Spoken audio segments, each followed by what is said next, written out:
participants. We have more than 100 over entries, and as of now, more than half of the participants have already joined, and I'm very happy for that. We should also wait for another 2-3 minutes to officially start this webinar. Please be patient and stay online.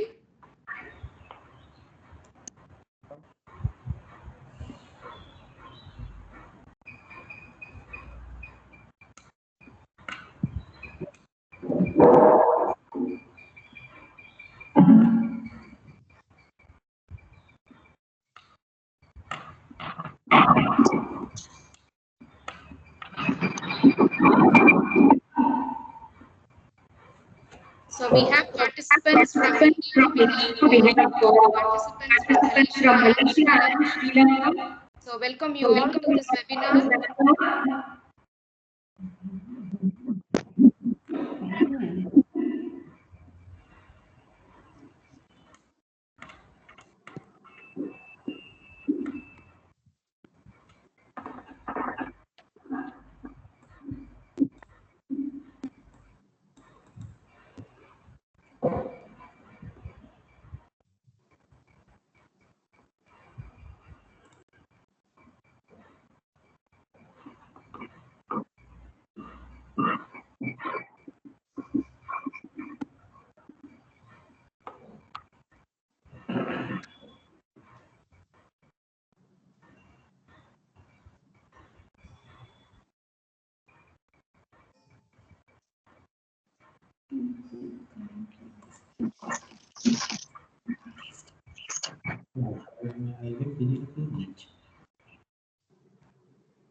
So as we are getting more participants for this webinar, and I will be admitting them as and when I get the admit sign. So meanwhile, we'll officially start this webinar. So welcome you all to this webinar, a free live webinar on antenatal and postnatal physiotherapy. On behalf of Lincoln University, the management, the president, the vice chancellor, the deputy vice chancellor, the head of the department of the physiotherapy, the dean and the other faculties, I wish you all a very happy new year 2021, and I wish that all of us are marching towards a new phase of new normal, and I wish we all get into this a normal comfort zone in the days to come, and waiting for a vaccination. So in the meantime, we also have to look after our own body and our own physique. So in this note, I would welcome you all to this webinar. And before I would speak a few things on this, I would like to officially introduce our university, which is located in Malaysia. So we are a university college.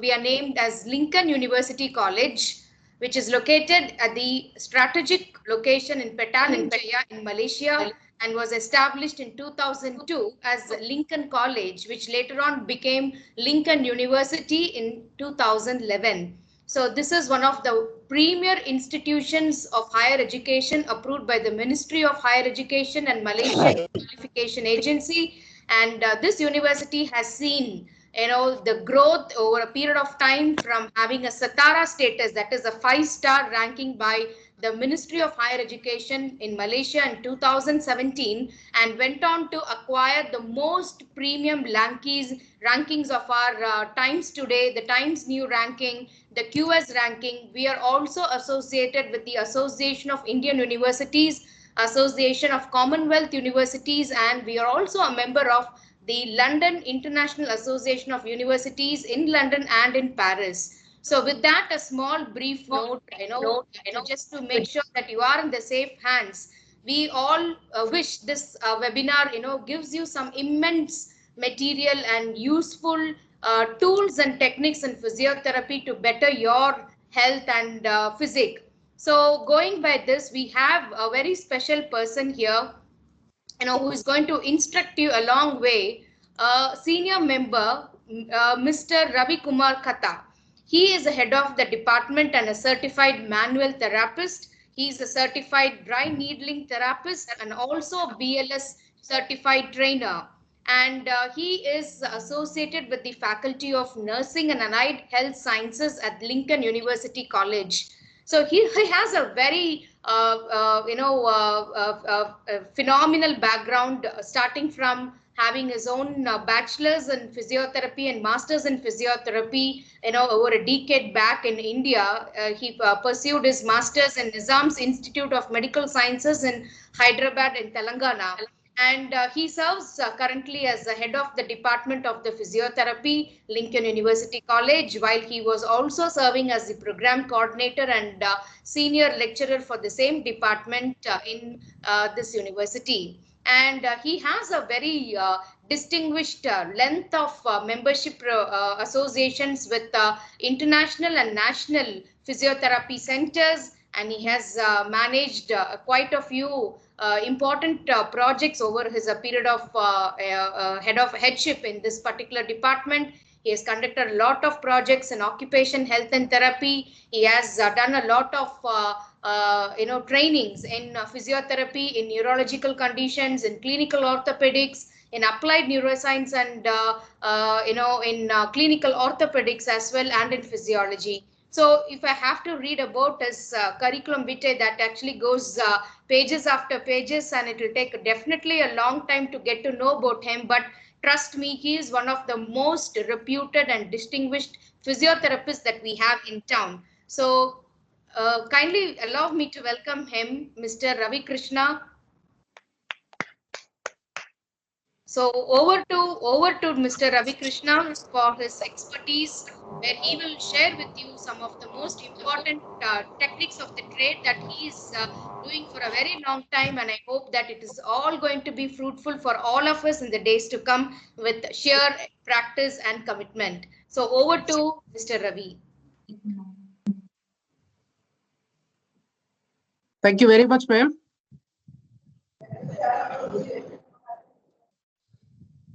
Good afternoon, all. Very happy new year to everyone.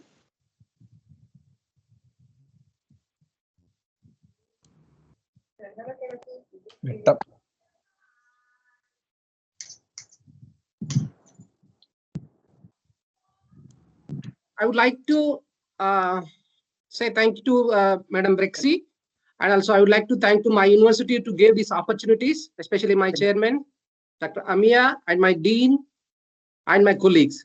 Thank you very much. So today I'm going to discuss about antenatal and postnatal physiotherapy.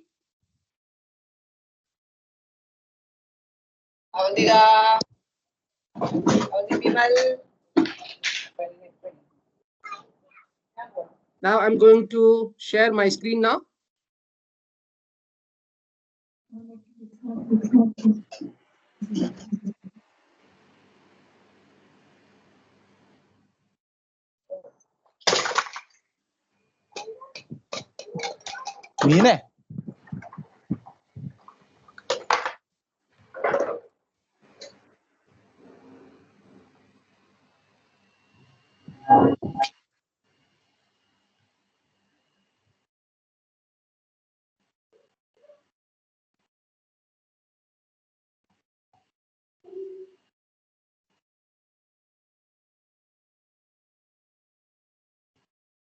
Can you see the screen now?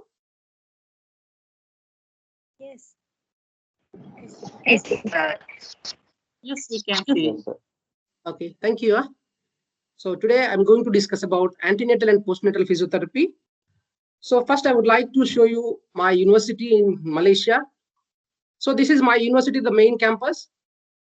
This is Wisma Lincoln, located in the Petaling Jaya.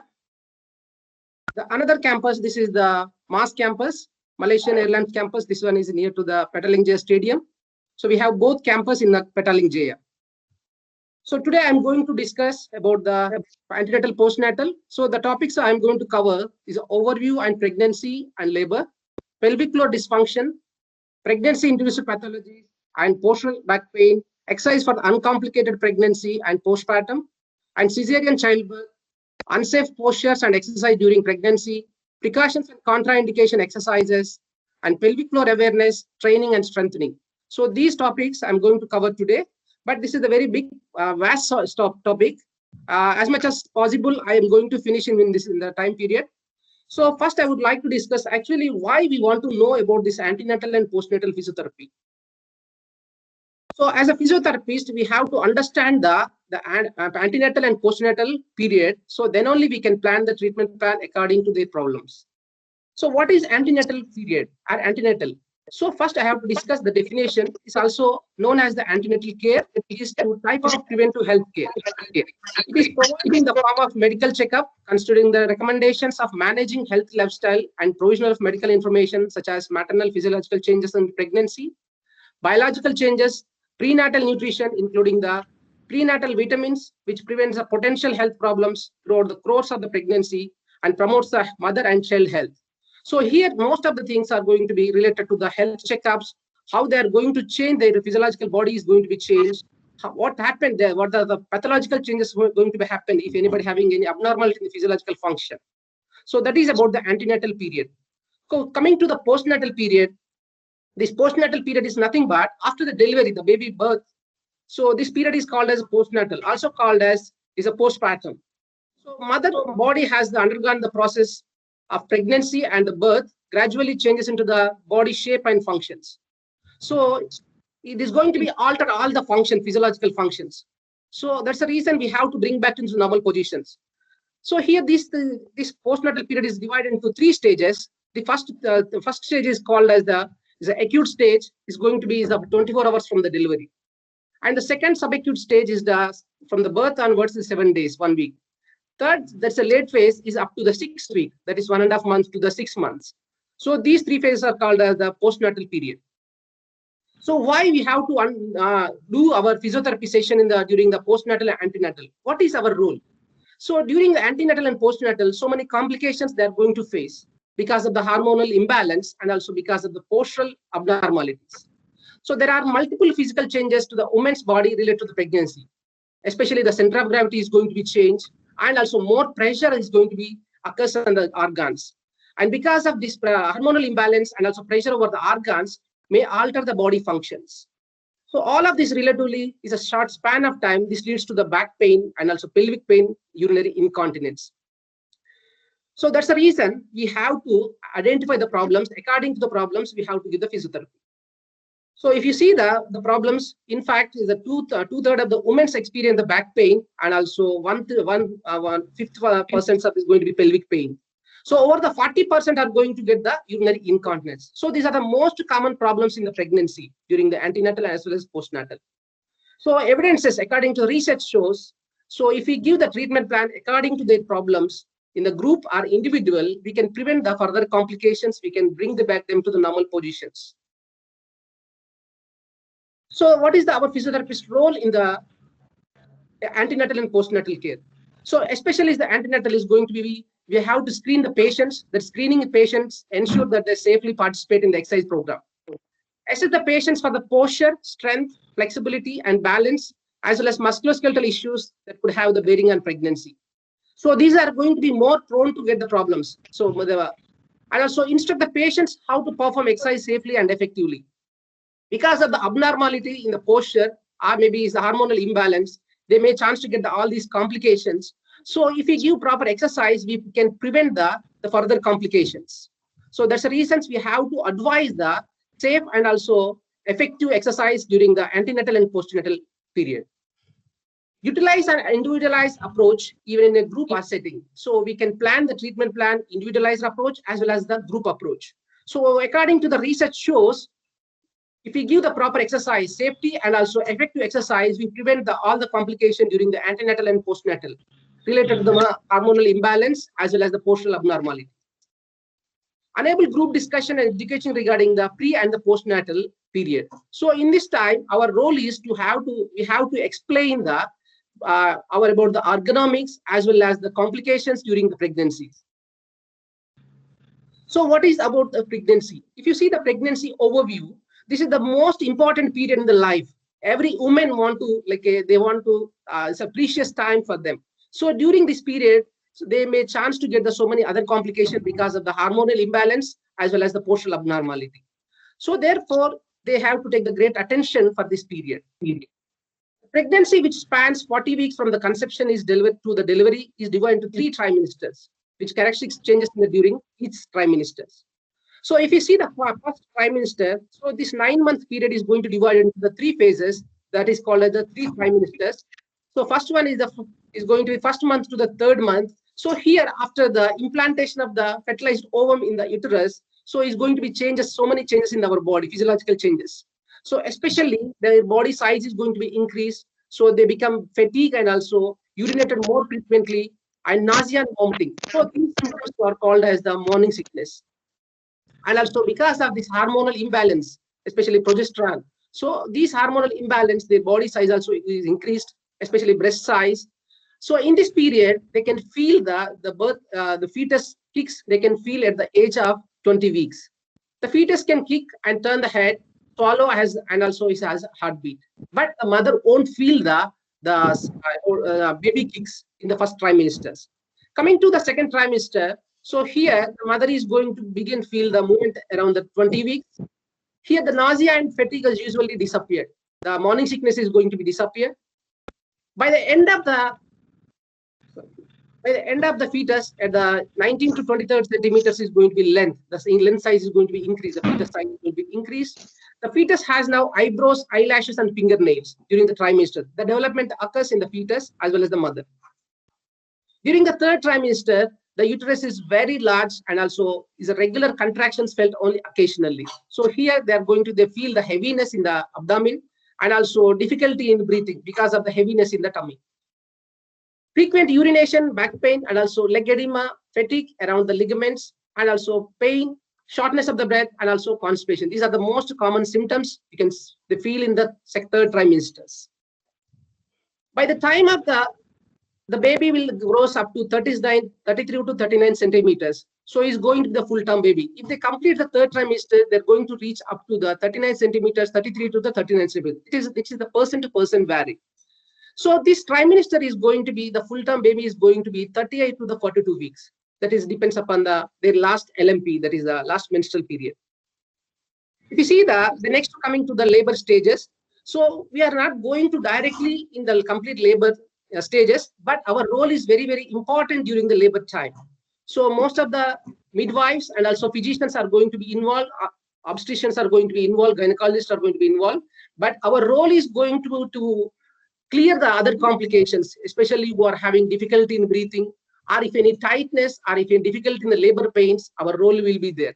So in the labor stages, if you see the labor, here we can see the 4 types of labor we can identify. See the screen. Sorry, sir, we cannot see the screen. Okay.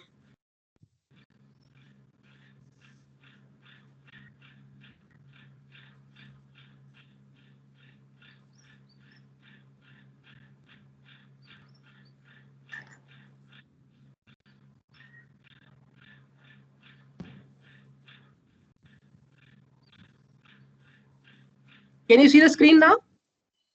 Yes, sir. Yes, okay. Thank you very much. Okay. So coming to the labor stages, the labor is going to be in the 4 stages. The first stage is called as the effacement, and also that is the dilatation of the cervix. Second stage is the labor. The baby moves throughout the birth canal. 3rd stage is going to be after birth. The baby come outside the birth canal. The 4th stage is going to be the complete recovery stage. So if you see here difficulty stages, then the first stage in the cervix and also is going to be dilated to become thin. So here, if the person is getting difficulty, if they are unable to push the baby, so that time they may chance to get so many complications, breathing difficulties, and also pain. So if we give our physiotherapy technique, proper physiotherapy technique, especially breathing exercise, if they get any anxiety or stress, they may feel the tension in the muscles. So we have to relax their muscles and also breathing exercise. So these are going to be helpful to deliver the baby easily. So if we give proper antenatal exercises, so we can bring them into the normal delivery very easily compared to the who already having the complications. So these are the stages of the labor. So here, that is our role is very, very important. That's the reason we have to train the antenatal training, as well as at the labor time, we have to give the proper relaxation techniques as well as the breathing exercise. So the physiological changes we can commonly see during the delivery progression. So especially is the weight gain. During the development of the pregnancy, so they are going to increase up to the 25 to 27 lbs with a equal distribution. So around more than 12 to 14 kgs is going to be increased there during complete pregnancy. So if you see that the distribution of the weight gain in the around the segments, so we can commonly see in the around 3.6 to the 3.8 kilos, the fetus weight is going to be increased. Around the total, especially is going to be the placenta, amniotic fluid, uterus, and breast size also going to be increased, and body fluid because of the hormonal imbalance, and muscle size and fat distribution is going to be distributed. So these total, all the changes is up to 12 to 14 kgs. So if we come to the physiological changes, each system, we are going to see so many physiological changes throughout the body. If we come to the uterus, so the uterus size is going to be increased. Normally, before the pregnancy, the size is going to be 10 centimeters to 5 centimeters to 10 centimeters. But it's going to be increased to 25 centimeters to 36 centimeters. That is up to the baby growth. So, and also, this is going to be increased in not only in the size and shape, and also is going to increase in the weight capacity also. So by the end of the pregnancy, each muscles in the uterus has increased approximately 10 times over in the pregnancy length.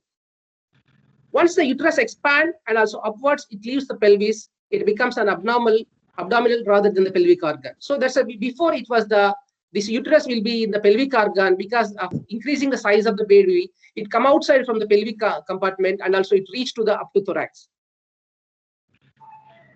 So coming to the urinary system is going to be changed because of physiological changes, progesterone hormone, and also here the kidney size is going to be increased to 1 centimeter. And ureters enter into the bladder perpendicular angular because of the uterine enlargement. So this may cause may chance to get the compression of this ureters, may chance to the urinary stasis. So that's the reason they may chance to get the urinary infections more commonly in the pregnancy. And also another changes in the hormonal system, especially the pulmonary system. So because of the hormonal changes, they may chance to get the pulmonary secretions. So because of this pulmonary secretion, they may chance to get the edema and also congestion in the lungs.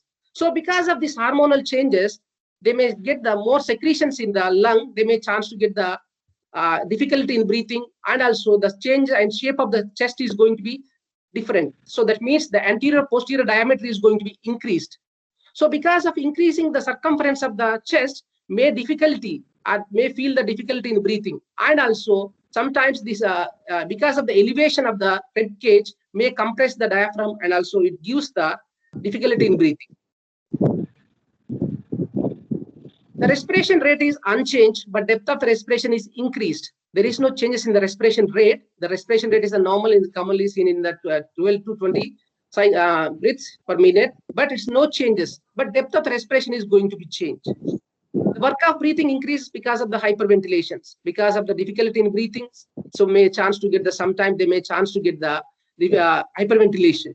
So at the age of 20 weeks, they are going to feel the heaviness, unable to move very freely to normal free movement. So may chance to get the difficulty in the ADLs. Next one is coming to the cardiovascular system. The cardiovascular system, blood volume and pressure. The blood volume progressively increased to up to 35% to the 50%. So around 1.5 liters to the 2 liters throughout the pregnancy, and returns normal by the 6 to 8 weeks after the delivery. So these are all changes is because of the hormonal changes. And also one more important thing is the plasma is going to be increased. So normally in the blood is going to be 45% of the plasma percentage is going to be increased more than normal values. So because of the increased plasma, the red blood cells count is going to be decreased. So that's the reason this is called as the physiologic anemia. They won't get anemia, but because of increasing the plasma percentage, if they go for the test, so they are going to get the anemia. So, and also one more, the changes here, the pressure in the inferior vena cava. So this is the very, very important. We have to understand about the position during the positioning. So, or the pressure in the inferior vena cava may give the complications, severe complications. So that's the reasons we have to know we should not give the supine lying position during the exercise more than 5 minutes. So here, the pressure in the inferior vena cava rises in the late pregnancy.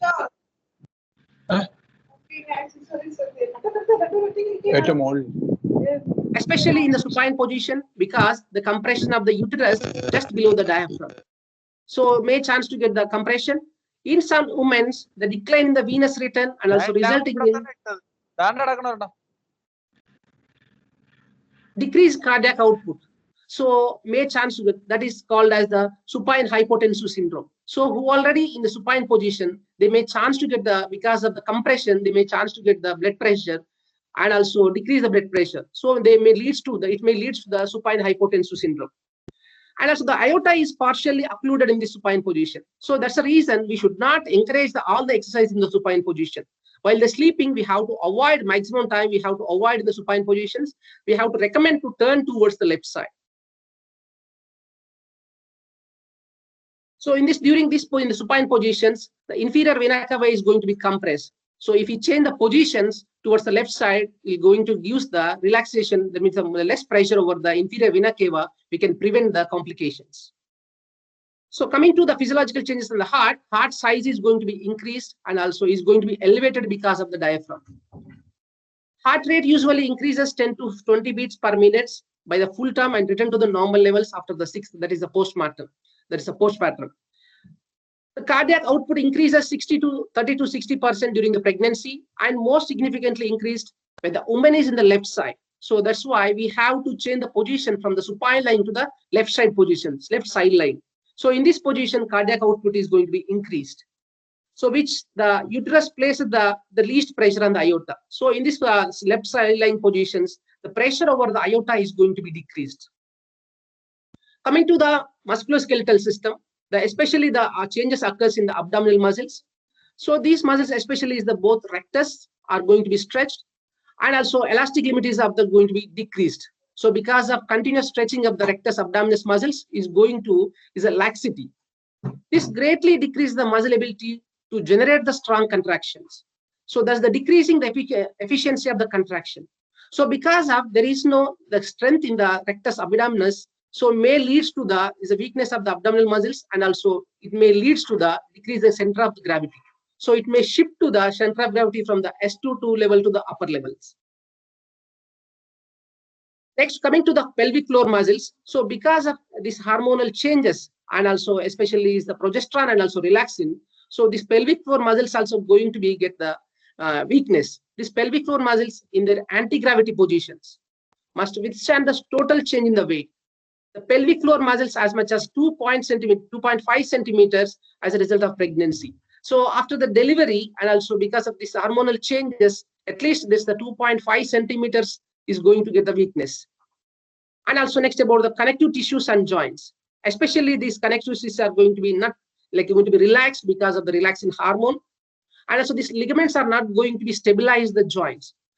May chance to get the separation at the joints or space at the joints. So because of these separations, because of this relaxin hormone, so it gives the instability at the joints, it may give the postural abnormalities. Coming to the joint hypermobility occurs as a result of ligamentous laxity and may predispose the patients to injury, especially in the weight-bearing joints, especially his back, pelvis, and lower extremity. That's the reason most of the women may chance to get the pain in the lower back and also sacroiliac joints at the hip joint. So these are the more prone affected pain areas in the pregnancy. Coming to the changes in the posture and also balance. So because of the weight gain and also because of the baby growth, the center of gravity is going to be changed. So and also because of heaviness, the weight gain may chance to give this postural abnormality, especially the lumbar and cervical lordosis is going to be increased. And also because of these changes may chance to get the rounded shoulder, especially at the shoulder girdle, upper back and become rounded and scapular protraction. So that's the reason they are going to get the rounded shoulder and stupid posture, slightly stupid posture, and also forward neck posture. If you see the normal posture, the shoulders are going to be in the neutral position and the scapular blades are going to be retracted. But in come to in the pregnancy, they may, because of the heaviness and also because of the baby, and may chance to get the rounded shoulder. So it is all this because of the changes in the center of gravity. So here, if you come to if you analyze the posture, if you see in the normal head posture, the chin forward and also eyes focus down. So here, because of the tightness of the flexor muscles and also because of the shoulder, especially the pectoralis major and pectoral muscles, because of the tightness, the shoulders and also is going to be rotated and also internally rotated. So because of these things, and be weakness of the shoulder blade muscles and also tightness of the pectoral muscles. And also the center of gravity is due to because of changes in the biomechanical in the lordosis, especially because of the weakness of the abdominal muscles and tightness of the back extensor muscles and gluteal muscles. So because of weakness of the abdominals and gluteal muscles are going to get the weakness, and tightness of the back extensor muscles, tightness of the hip flexors. So because of alteration of these muscles, may chance to get the postural abnormality, it leads to the severe back pain and also sacroiliac joint pain. And also tightness of pectoral muscles and weakness of scapular stabilizers is a pre-existing to is appropriated by the pregnancy postural changes. So there's a reason they are going to get the abnormal changes is because of the tightness of the muscles. And also occipital muscles. So this because of the occipital muscles, there is going to be the head forward, like the forward posture, may chance to give the increase the lordosis. And also because of the weight shifting towards the heels, so because of the center of gravity changes, the most of the weight distribution is going towards the heels. So because of the, and also is may use the deviations of the hip joint. So it's going to be like a waddling gait. If they walk, they are going, it looks like the waddling gait. If anybody having weakness in the gluteus medius muscle, especially hip abductors, how they are going to walk, say they are going to walk in the gluteus medius weakness posture.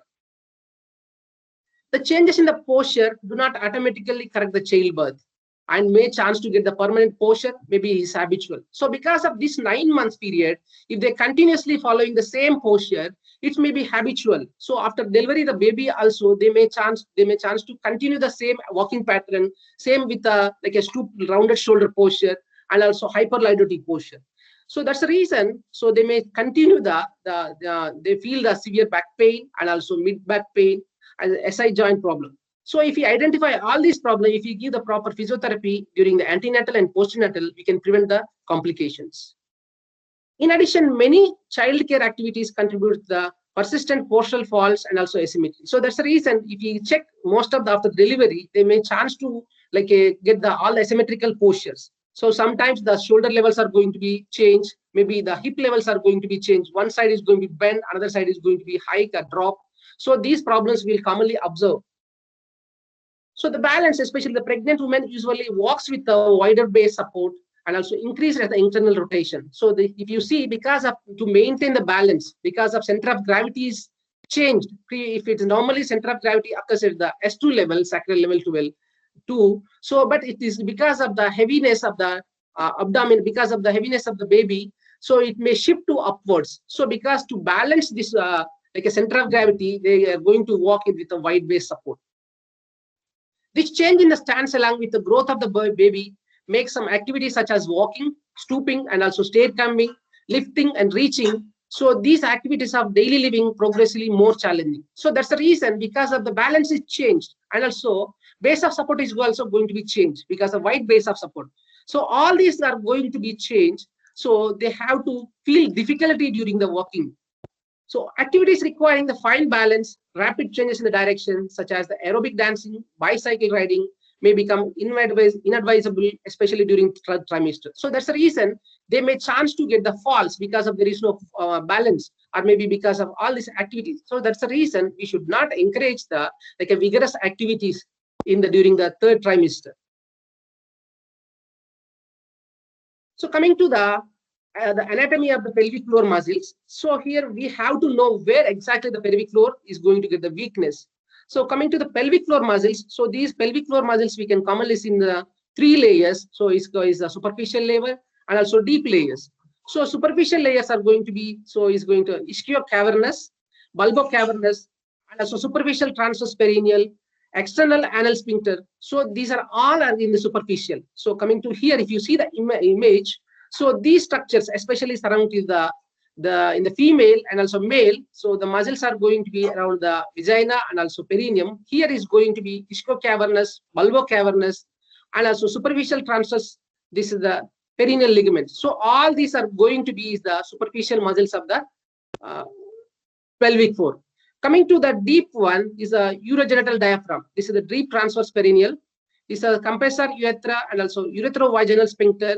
Pelvic diaphragm is going to be levator ani and also pubococcyx, puborectalis, and the iliococcyx. So these muscles are going to be present in the deep structures in the pelvic floor. So why we have to know these muscles? So especially who already having after the normal delivery or cesarean delivery or maybe forced delivery.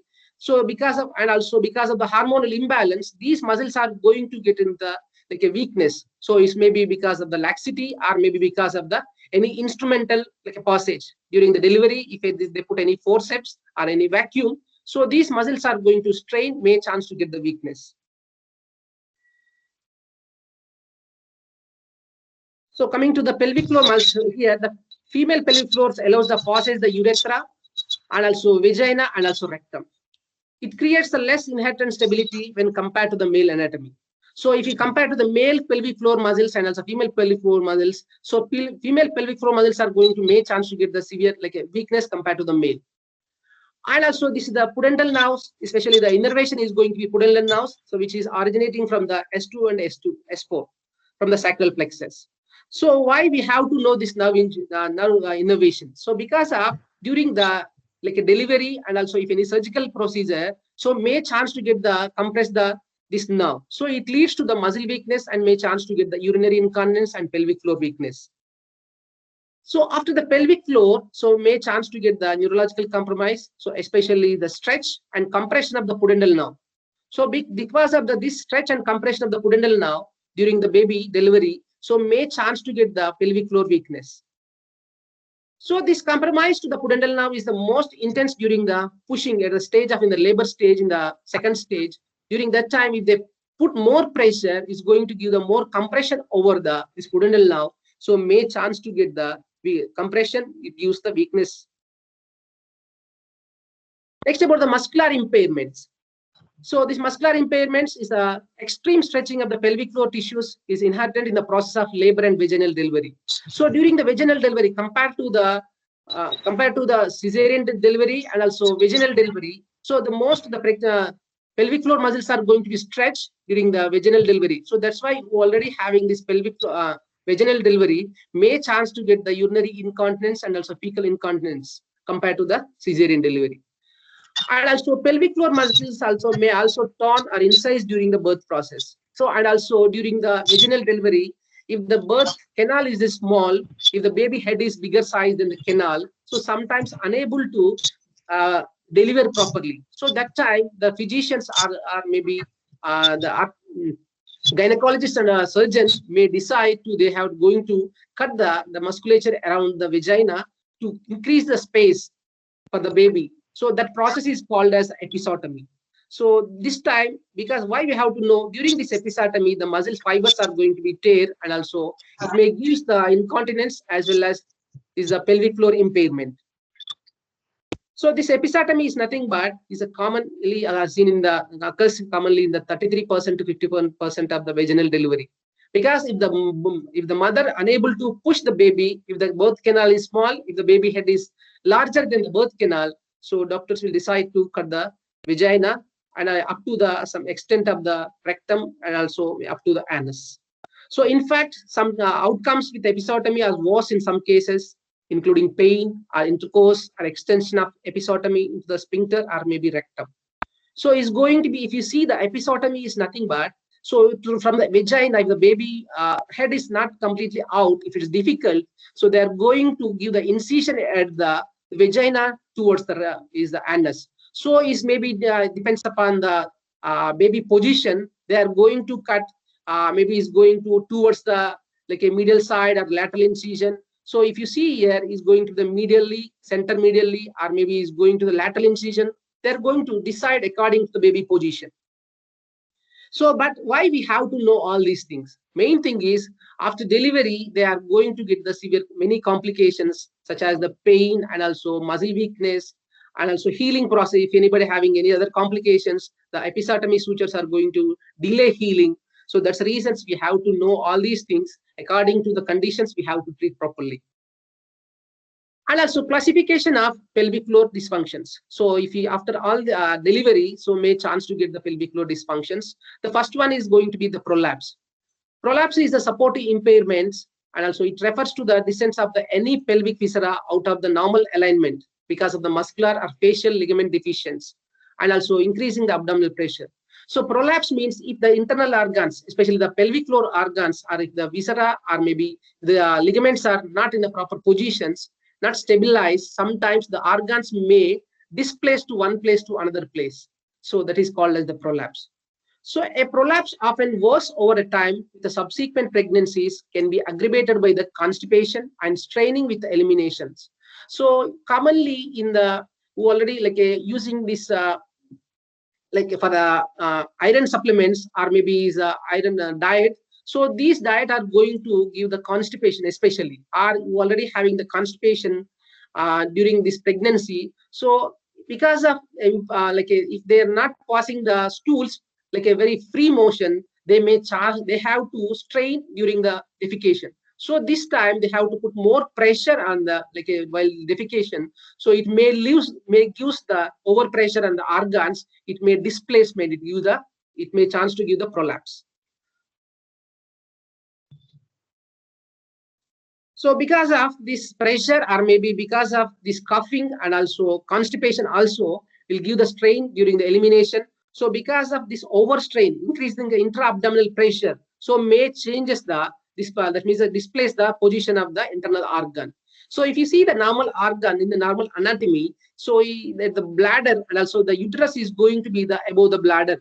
So, but if come to the because of the prolapse, so this bladder above this uterus is going to become downwards because of there is no stability of the uterus. So because of the ligament instability, or maybe because of everyday straining on this if the intra-abdominal muscle is increased because of pushing of this intra-abdominal pressure, so may chance to come downwards. So this is called as the bladder prolapse. Is also called as cystocele. From the biomechanical aspect, activation of the pelvic floor is necessary in coordination with the core muscles activation and trunk strengthening activities to prevent the excessive downward forces. So that's the reason in the antenatal period, if we give our physiotherapy exercise, that means our core strengthening exercise and also abdominal strengthening exercise. So these exercise will prevent this displacement, prevent the prolapse. Otherwise, trunk strengthening will likely increasing the progressively is an undetected prolapse or aggravating an existing condition. So if we won't maintain the proper biomechanical strength aspect in the strength, so it may chance to give the prolapse in the internal organ. A prolapse progress functional changes occurs as a result of the perineal pressure and heaviness. So because of this heaviness inside, so if there is no structures in the proper place, it may give the compress the surrounding structures. So it may give the lower back pain, abdominal pressure and pain, and also voiding difficulties. So it may give the pressure over the bladder. So and also may chance to get the complication during the like a micturition during the passing the urine. And currently there is a very limited evidence regarding the prevention or treatment of pelvic organ prolapse. But this is completely because of internal organ going to be displacement. But up to according to research, there is no complete evidence to control this prolapse with our physiotherapy. The another important for our role is during the pregnancy, that is the urinary and also fecal incontinence. So this is the most common, that is urinary incontinence, that is leaking of urine is unintentionally. So because unintentionally the urine is going to be leaked. So this is because of mainly is the hormonal changes, especially is the progesterone. So these hormonal changes in the pregnancy can also cause the pelvic floor muscles to become more relaxed, especially the relaxin hormone and also progesterone hormone. This can sometimes cause you the leak urine when cough or laugh or sneezing and exercise. So because of this increasing the pressure, intra-abdominal pressure, so may chance to give the pressure over the bladder, it may give the like a leakage or incontinence. During the late stage of the pregnancy, physiological changes, pelvic floor and anal sphincter dysfunction. So it may chance to get during the late pregnancy, that means in the late stage, the 9 months period, because of the heaviness of the baby, the fetus, so is going to increase the pressure over the bladder, may chance to get the pelvic floor weakness and also sphincter dysfunction. During the childbirth, pelvic floor muscles and also may chance to get the nerve injury, so it may also gives the incontinence. The another causative factor for the incontinence is the using the instrumental delivery. If the baby head size is bigger, or birth canal size is smaller, is unable to push if the mother is unable to push the baby outside, that time they are going to use the forceps or maybe is going to be vacuum delivery. So because of this forceps delivery also is going to give the compression to the surrounding tissues, it may lead to the urinary incontinence and also the fecal incontinence.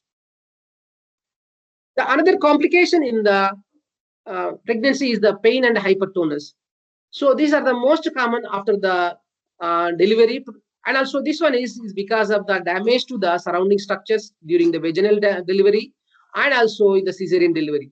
During the antenatal period also, they may chance to get the change, increasing the pressure over the joints because of the ligament laxity, or maybe because of the stress or maybe exertion, they may chance to get the tone in the muscles.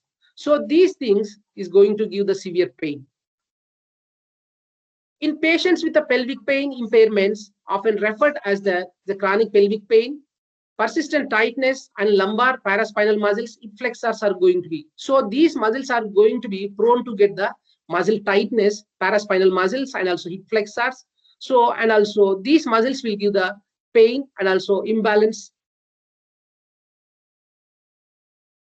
So coming to the risk factors in the pelvic floor dysfunction, the first one is just now we discussed about the childbirth. So during the childbirth, because of the vaginal delivery or because of the any like a forceps or any vacuum delivery, so may chance to get this pelvic floor dysfunction. And another is a risk factor is if the multiple delivers, if they carry the multiple pregnancies. So within the like a 5 years, if they continue alternative years, so may chance to get the continuous exposure changes in the hormones. So may chance to get the muscle weakness. And also next about the oxytocin and also any perineal tears and birth weights greater than the 8 lbs. If the baby weight is more than like 8 lbs, that means around the 4 kilos, may gives them more like the weight on the pelvic floors may gives the pelvic floor weakness. The other causative factor for the pelvic floor weakness is the pelvic floor dysfunction, especially is the chronic constipation and smoking, chronic cough, obesity, hysterectomy. So these are going to be give the more impairment is the pelvic floor muscle impairments.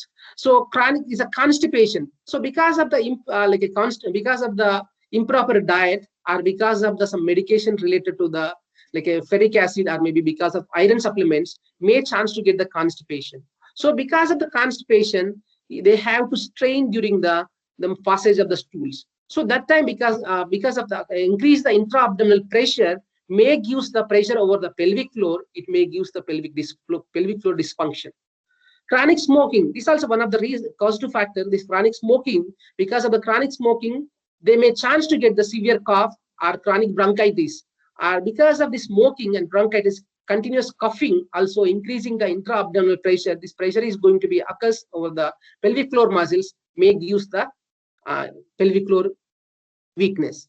And also hysterectomy also is the removal of the uterus. So because of the surgical procedure, if any hormonal imbalance or if any damages or any infections to the uterus, may chance to remove the uterus. So it also contribute to the muscle weakness.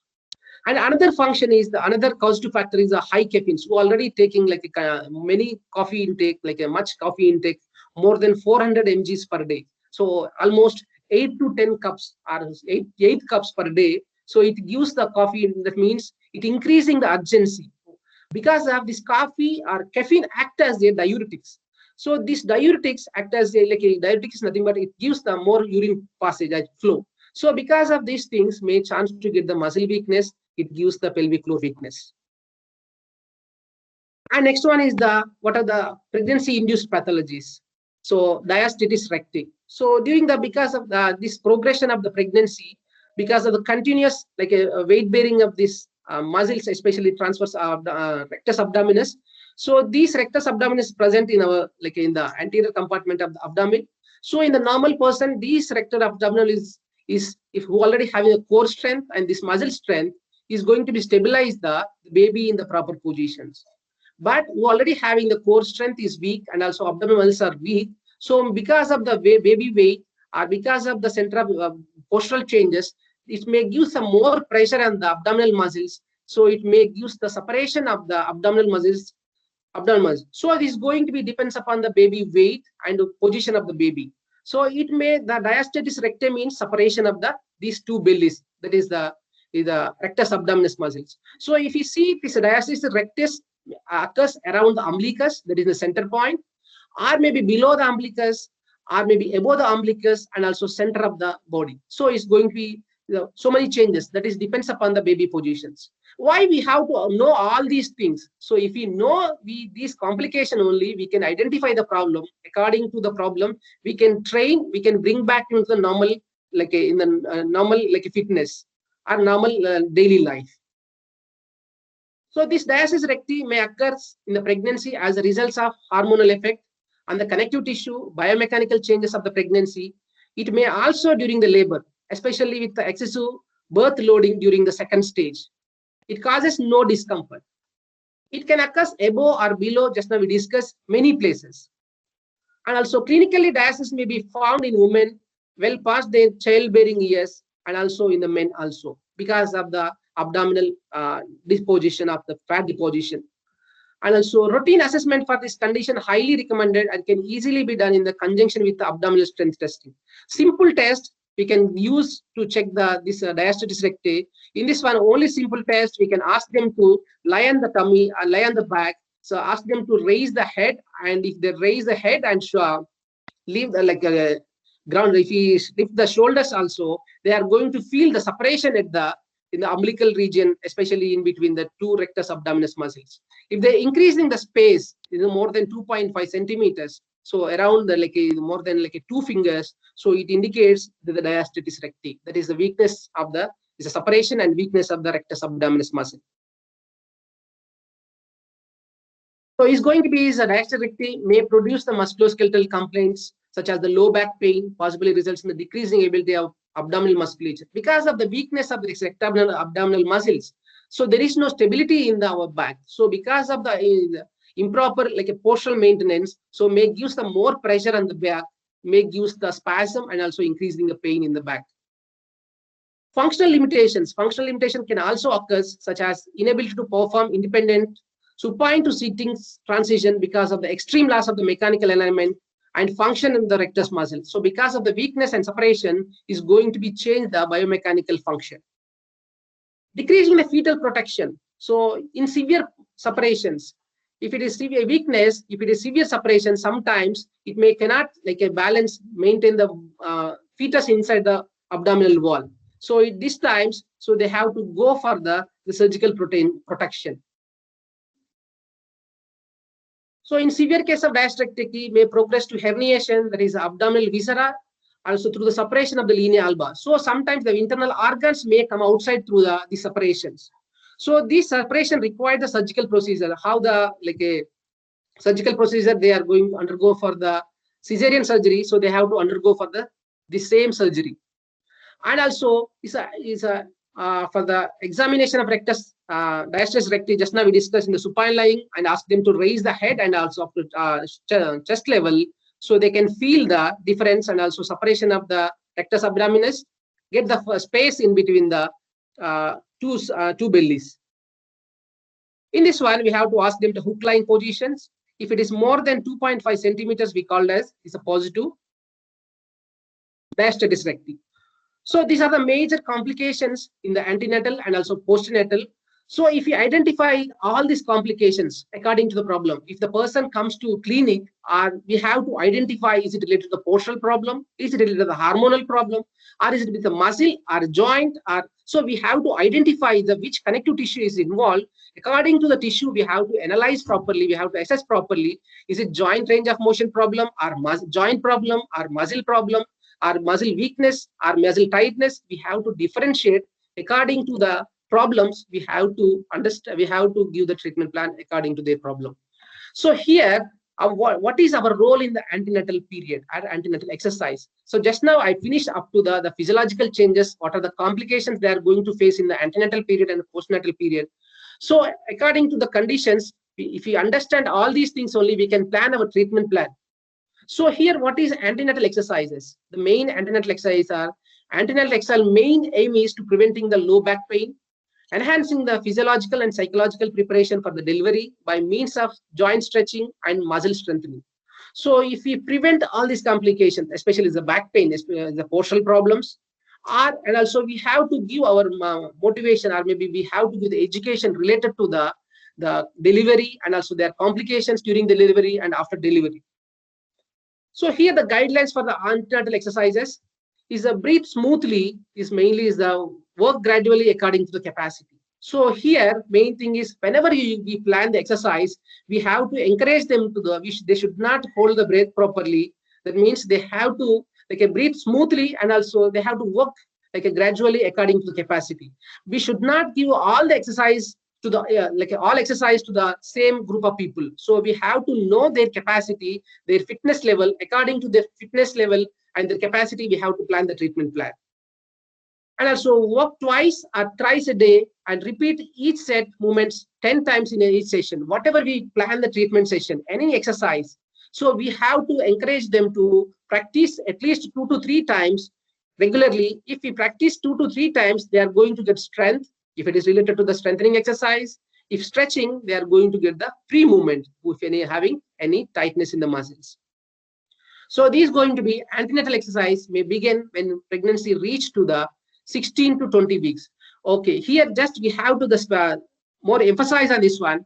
Before a first month to third month, we should not give any any weight bearing activities or any jumping activities. We should not encourage, because of this is the after implantation of the fetus in the uterus, because of overstrain or because of improper activities, may chance to get the miscarriage. So that's the reason we should not allow.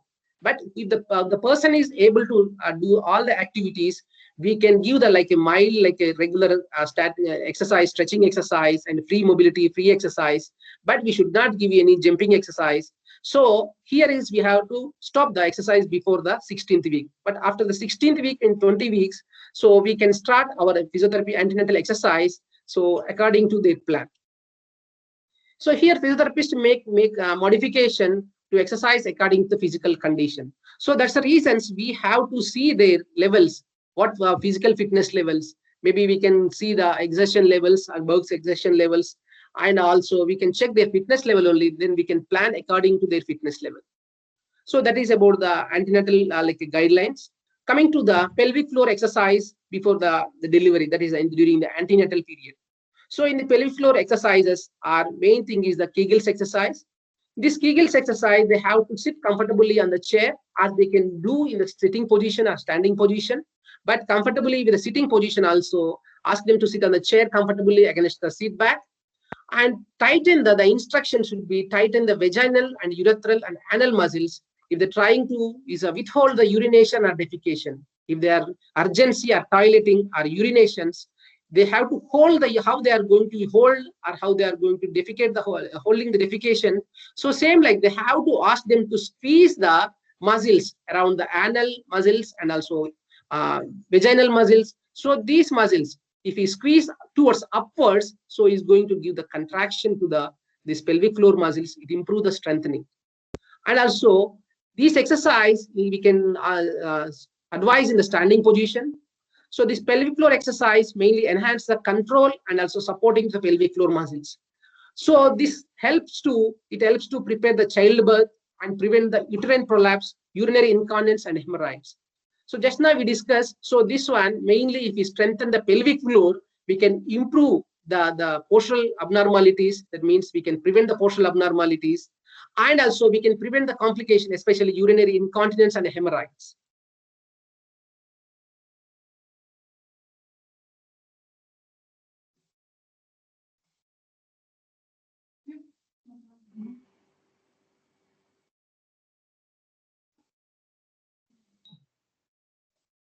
Okay, coming to the back and abdominal exercise, sit on it.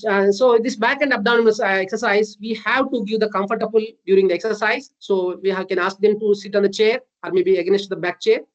And during this exercise, we ask them to do the breathe naturally and they should not hold, and also we should not give more pressure intra-abdominally.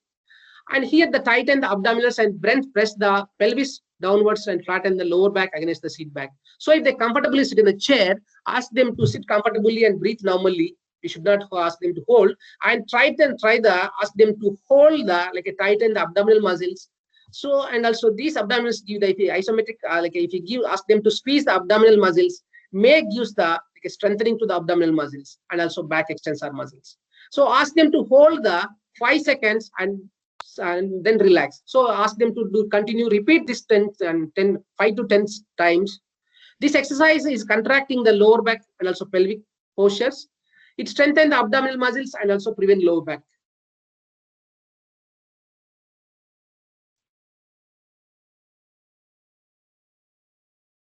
Coming to the ankle exercise. So these are very, very important during the antenatal as well as postnatal. So these exercise mainly prevent the other complications, especially the DVT, and also these exercise will improve the circulation, blood circulation throughout the body. So especially this one is ask them to sit on the chair and with your lower back is against the chair and start with the ankle up and down. So this exercise is going to be improves the blood circulations.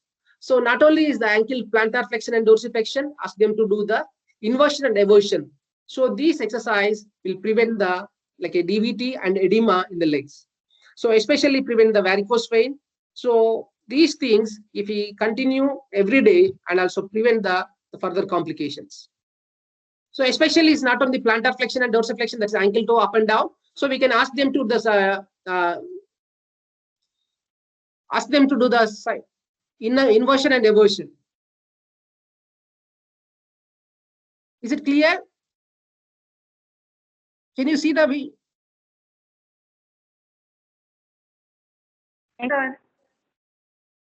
Okay, give me 1 minute.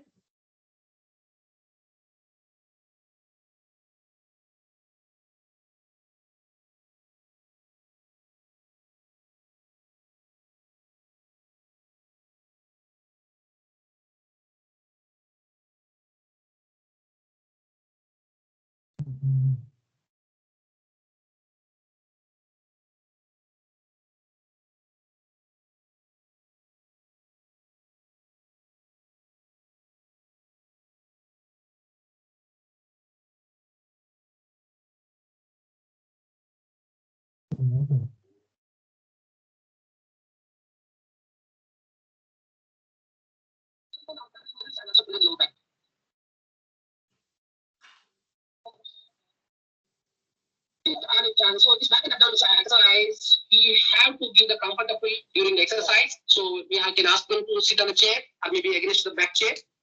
And during this exercise, we ask them to do the breathe naturally and should not hold, and also we should not give more pressure intra-abdominally. And here the tighten the abdominals and then press the pelvis downwards and flatten the lower back against. Ask them to sit comfortably and breathe normally. We should not ask them to hold. And ask them to hold tighten the abdominal muscles. So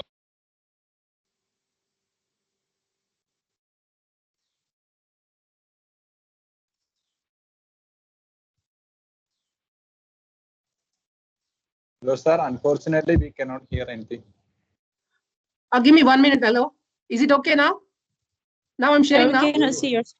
Can't see anything. Okay. Yeah. So we can't see you online, sir. Yeah. Oh. Is it okay now, ma'am? Yeah, now. Now Yeah. it's okay. Now it's okay. Yes, sir. Yes, sir. Yeah. Oh, okay. Yes, now.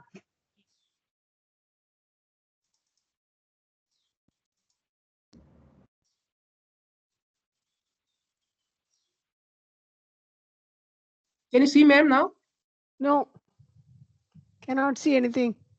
Okay. We can see I you, can sir. see We you, cannot sir. see your But Okay, the okay. slides are not there. Okay, okay.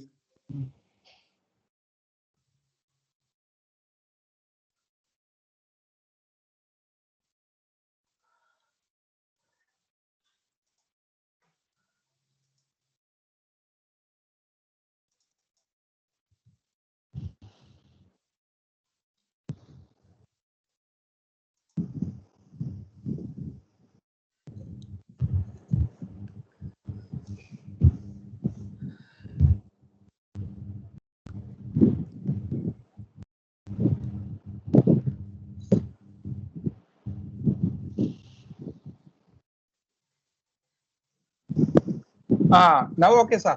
Coming. Okay. Thank you. Thank you very much.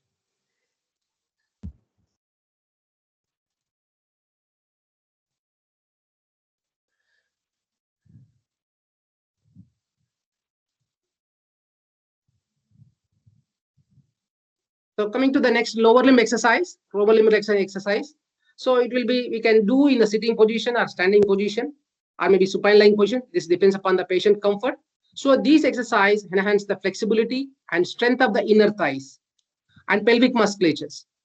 It also helps to get the accustomed and also delivery positions, prevent the thigh spasm during delivery. So if we give regular exercise to the lower limbs, we can prevent the tightness in the hip flexors and we can improve the flexibility during the delivery time. And also here we can sit on the comfortable chair. We can ask them to do the leg raising posture, and also the supine lying, we can ask them to do the heel dragging activities. So this will improve the flexibility in the lower limb. So this one is we can ask them to do in the sitting pose, we can ask them to the leg straightening and bending exercise.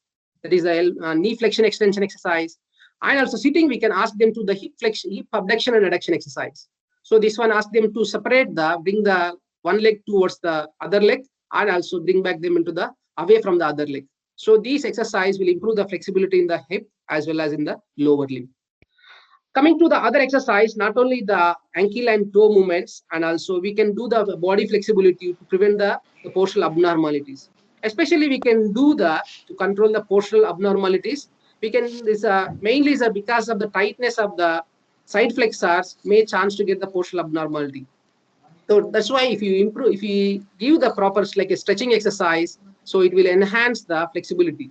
So these exercise, we can do the exercise ball or gym ball, also called like the Swiss ball exercise. We can give this exercise at least 5 to 10 times repetition each exercise. So every day, 3 times exercise will improve the flexibility. We can prevent the postural abnormalities, especially the lower back pain.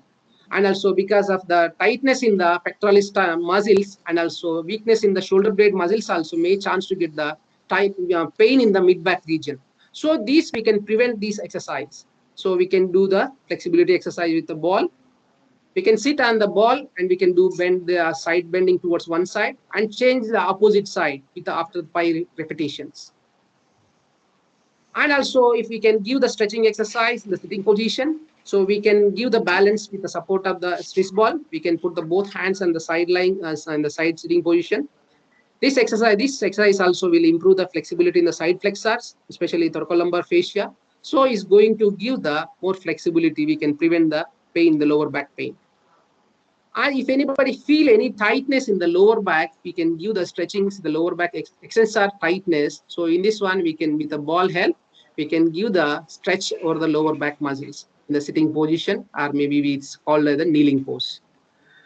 And also already having tightness because of the tightness of the hip flexors, and also because of the lower back extensor tightness may use the tightness in the hip flex tightness adductors. So if we give the everyday exercise and stretching in the adductor or butterfly pose, it will help to improve the flexibility, and also it will help to the easy labor. So these exercise will improve the flexibility in the joint. And the main thing is another important is the way chance to get the tightness in the hip flexors. So these hip flexor tightness may use the complications, especially the back pain, because alter the biomechanics. So it may use the forward like a pelvic tilt, anterior pelvic tilts. So because of this tightness of the hip flexors, so may use the for forward flexion positions. So that's the reasons we have, if we give this stretching exercise every day after fourth month, so we can prevent the postural abnormalities. At least we can ask them to, if we give minimum 30 seconds to 45 seconds, each leg is a more than 10 to 15 time repetition, we can improve the flexibility. The another important activity is the cat and camel pose. So these exercise also will improve the flexibility in the back. We can do this exercise. We can improve the flexibility in the lower back, as well as we can improve the strength in the lower back. So these exercise also prevent the lower back pain. The another important thing is that we can use not only the exercise, we can use the stretching and strengthening exercise. Because of the tightness, may chance to get because of the hormonal imbalance, the muscles may chance to get the spasm. So these spasms, if we relieve, we can prevent the pain, and also we can prevent the a postural abnormality. For that purpose, we can use the a foam roller. With the foam roller, we can use especially for the mid back region. So with the mid back, we can place this foam roller above the T2 level. So that means thoracic vertebrae. So from thoracic to up to the upper cervical, we can move slowly with the help of our legs. We can move forward and backward. So this exercise will improve the flexibility in the upper back muscles. So it will prevent the mid back pain. So main thing is one special emphasize note on this one. We should not give the pressure in the lower back here with the help of this foam roller. The main just now we discussed, if you give the foam roller in the lower back, especially may chance to get the inferior vena cava compression may chance to get. So that's the reason we should not give the foam roller in the lower back, but we can give this foam roller in the upper back and also mid back. Up to the mid back we can give. Coming to if anybody having any tightness in the gluteus, maximus and medius, so we can give in the sideline positions, place this foam roller over the below the gluteus medius and minimus. So here we can slightly move forward and backwards with the help of our legs. So here also going to give some more improves the flexibility with the rolling move forward and backward with the foam roller. So coming to the next one is the IT bands in IT band. So may chance to get the iliotibial band also may chance to get the tightness because of the postural abnormality. So if we check if anybody having any tightness, we can use this foam roller for the IT. So and also we can lie on the foam roller. If we move forward and backward with the help of the upper leg, so we can give the more a friction release. We can improve the blood circulation and we can improve the muscle flexibility. So not only for the IT band, we can give the calf. So these muscles are more prone to get the spasm or tightness. So if we use this foam roller, so we can prevent the tightness in these particular muscles. We can maintain our balance and improve the functional activities.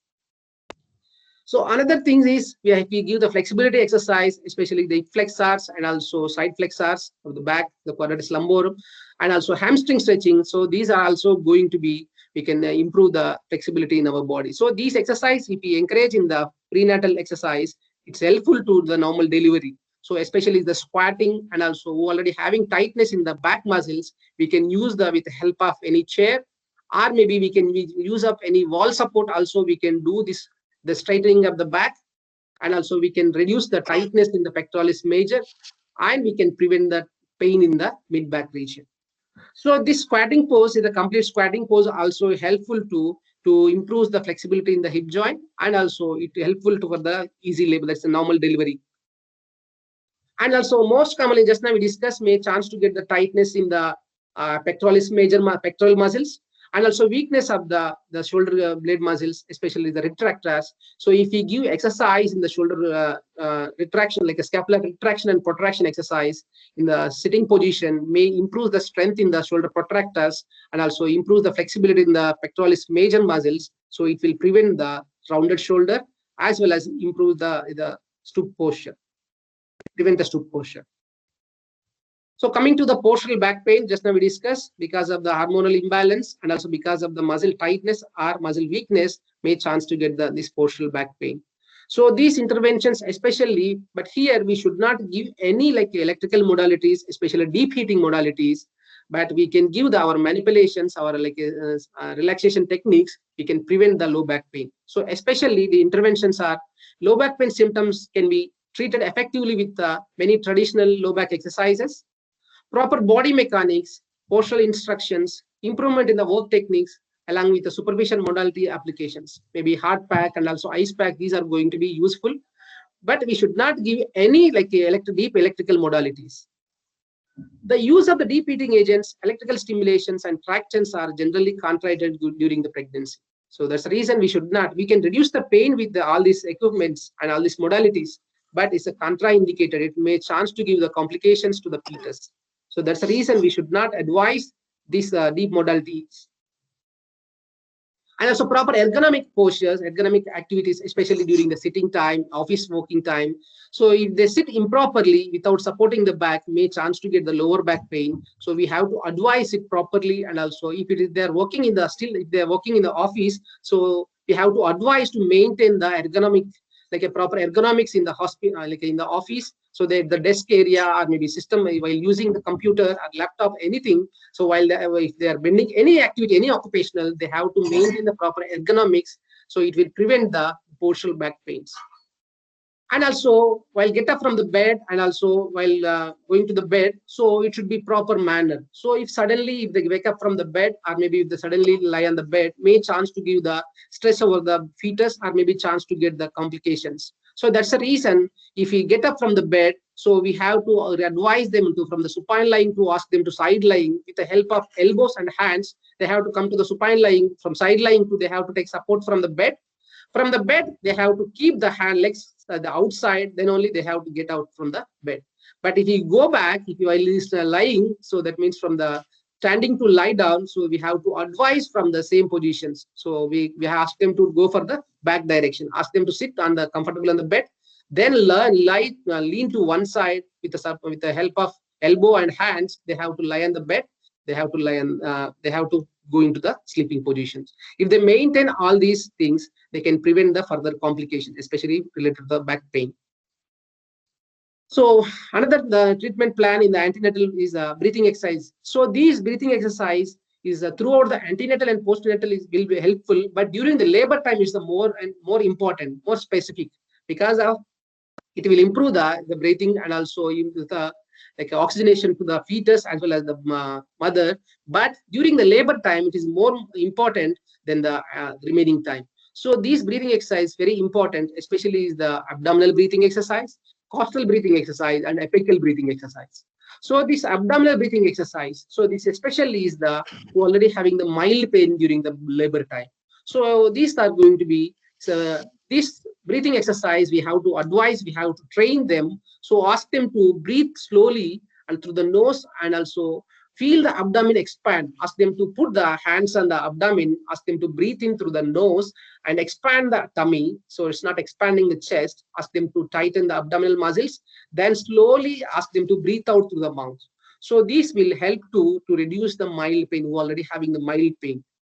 Coming to the lower cast breathing exercise. So this exercise is mainly suitable for the who already having the medium pain during the labor. So ask them to hold the like a costal collis, ask them to hold the rib cage. So ask them to feel feel the deep breathe through the breathing through the nose and also breathe out through the mouth.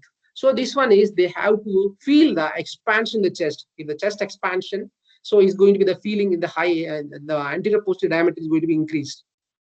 So this time is during this lower costal breathing will help to reduce the pain during the labor time. The another type of breathing exercise is the apical breathing. So this is the suitable in already having the severe pain at the end stage of the forcing time. They may chance to get the severe pain. So that time is advisable. So this is going to be nothing but ask them to hold the cross the hands on the chest. So if they place the hands on the apical segments above the lung level, so above the clavicle region. So ask them to breathe in through the mouth and also ask them to hold the breath and no need to ask them to hold the breath. Ask them to slowly breathe out to the mouth, like a pursed lip breathing or slightly like a blowing candle. So that means if they feel this one is, so they have to release the pressure and also they have to control the pain during the forcing time. So these breathing exercise will reduce the pain during the labor. So that is about the antenatal education, antenatal exercises, and also coming to the neuromuscular re-educations. So who already having a difficulty in the a weakness in the pelvic floor muscles or because of any nerve injury or because of the complete weakness or incontinence. So re-education is important. So with the re-education, we bring back them into the normal function. So this neuromuscular re-education is essential as many women have significant diffuse and disuse and also proprioceptive deficits of the pelvic floor muscles. These internal techniques of assessment and treatment are often indicated for the optimal patient's outcome. So these treatment plans are going to give the complete recovery or give some more like a recovery than any other modality techniques. So this is going to be example is a manual stretch. So this is a manual stretch like a proprioceptive PNF techniques, especially in case of levator and a weakness. So these are mainly is the pelvic floor muscles. So if it is any like a weakness time, if the cannot control, so we can give them manual like a stimulations, especially is the neuromuscular re-education. So in the manual stimulations, we have to stimulate the muscles surrounding to the vagina and also anus. So these are the pelvic floor muscles, especially this ischiococcygeus and levator ani muscles. So because of this tightness and also sometimes because of the unable to relax and hold relax, so may chance to give the weakness. And also these times, if we give stimulations or neuromuscular re-education, we bring back into the normal function. So here main thing is the simple directive pressures can be used for the proprioceptive facilitations. So for this one is you have to place the pad of the thumb finger is placed over the labia, that is the vaginal muscles, and also the lips, and also pressing towards the vagina. If you place the thumb over the vaginal muscles as per the perineal muscles, so if you press towards the vagina, so we are going to facilitate, that means we are going to stimulate the muscles. As the patient is asked to contract the pelvis floor, so if we, while giving the pressure, we have to ask them to hold or we ask them to control the muscles, squeeze the muscles. So he's going to stimulate the pelvic floor muscles. So if she feels the pressure and makes the neuromuscular connection, so we have to give the pressure as well as we have to give the ask them to hold or we ask them to pull the muscles towards their navel or inside the vaginal muscles. So these are the neuromuscular techniques. And also if the muscles are weak, so sometimes we have to give the taping techniques. So this one is going to be done with a quick and successive the light taps or the skin surface over the desired muscle group. For example, if the muscles are weak, unable to contract, so we can advise them to the taping techniques. So we have to apply the tape over the particular muscles, maybe the coccygeus muscles or maybe levator ani muscles. So which muscle we are going to be apply, so we have to apply the taping techniques. So both the direct pressure and taping procedures prove that to be more effective and done internally and directly over the muscles belly by the vaginal or anal palpations. So we have to apply the tape and also we have to do the palpation over the vagina and also anal muscles will give the more stimulation to the butt muscle. We can improve the strength in the muscles. And also gentle, but it's a firm pressure is used and also massaging the anterior direction. Yeah. Yeah. Hello.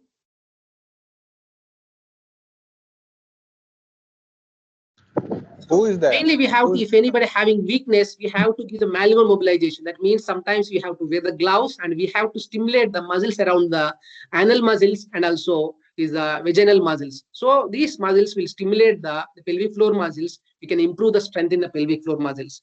Not only strengthening, we can give the deep friction massage or the like a deep massagers over these vaginal muscles and anal muscles. We can improve the strength in the pelvic floor muscles. And not only this, the stretching and strengthening with neuromuscular techniques as well as with the taping techniques and massage techniques, we can give the passive mobilization. So this passive mobilization of the soft tissue also facilitates the pelvic floor contraction. So we have to put and also we have to mobilize that means we have to push the pelvic floor muscles superiorly. So ask them the time we have to ask them the contract the muscles. So if they pull upwards, so it's going to give the more stimulation to the pelvic floors. So it will improve the strength in the pelvic floor.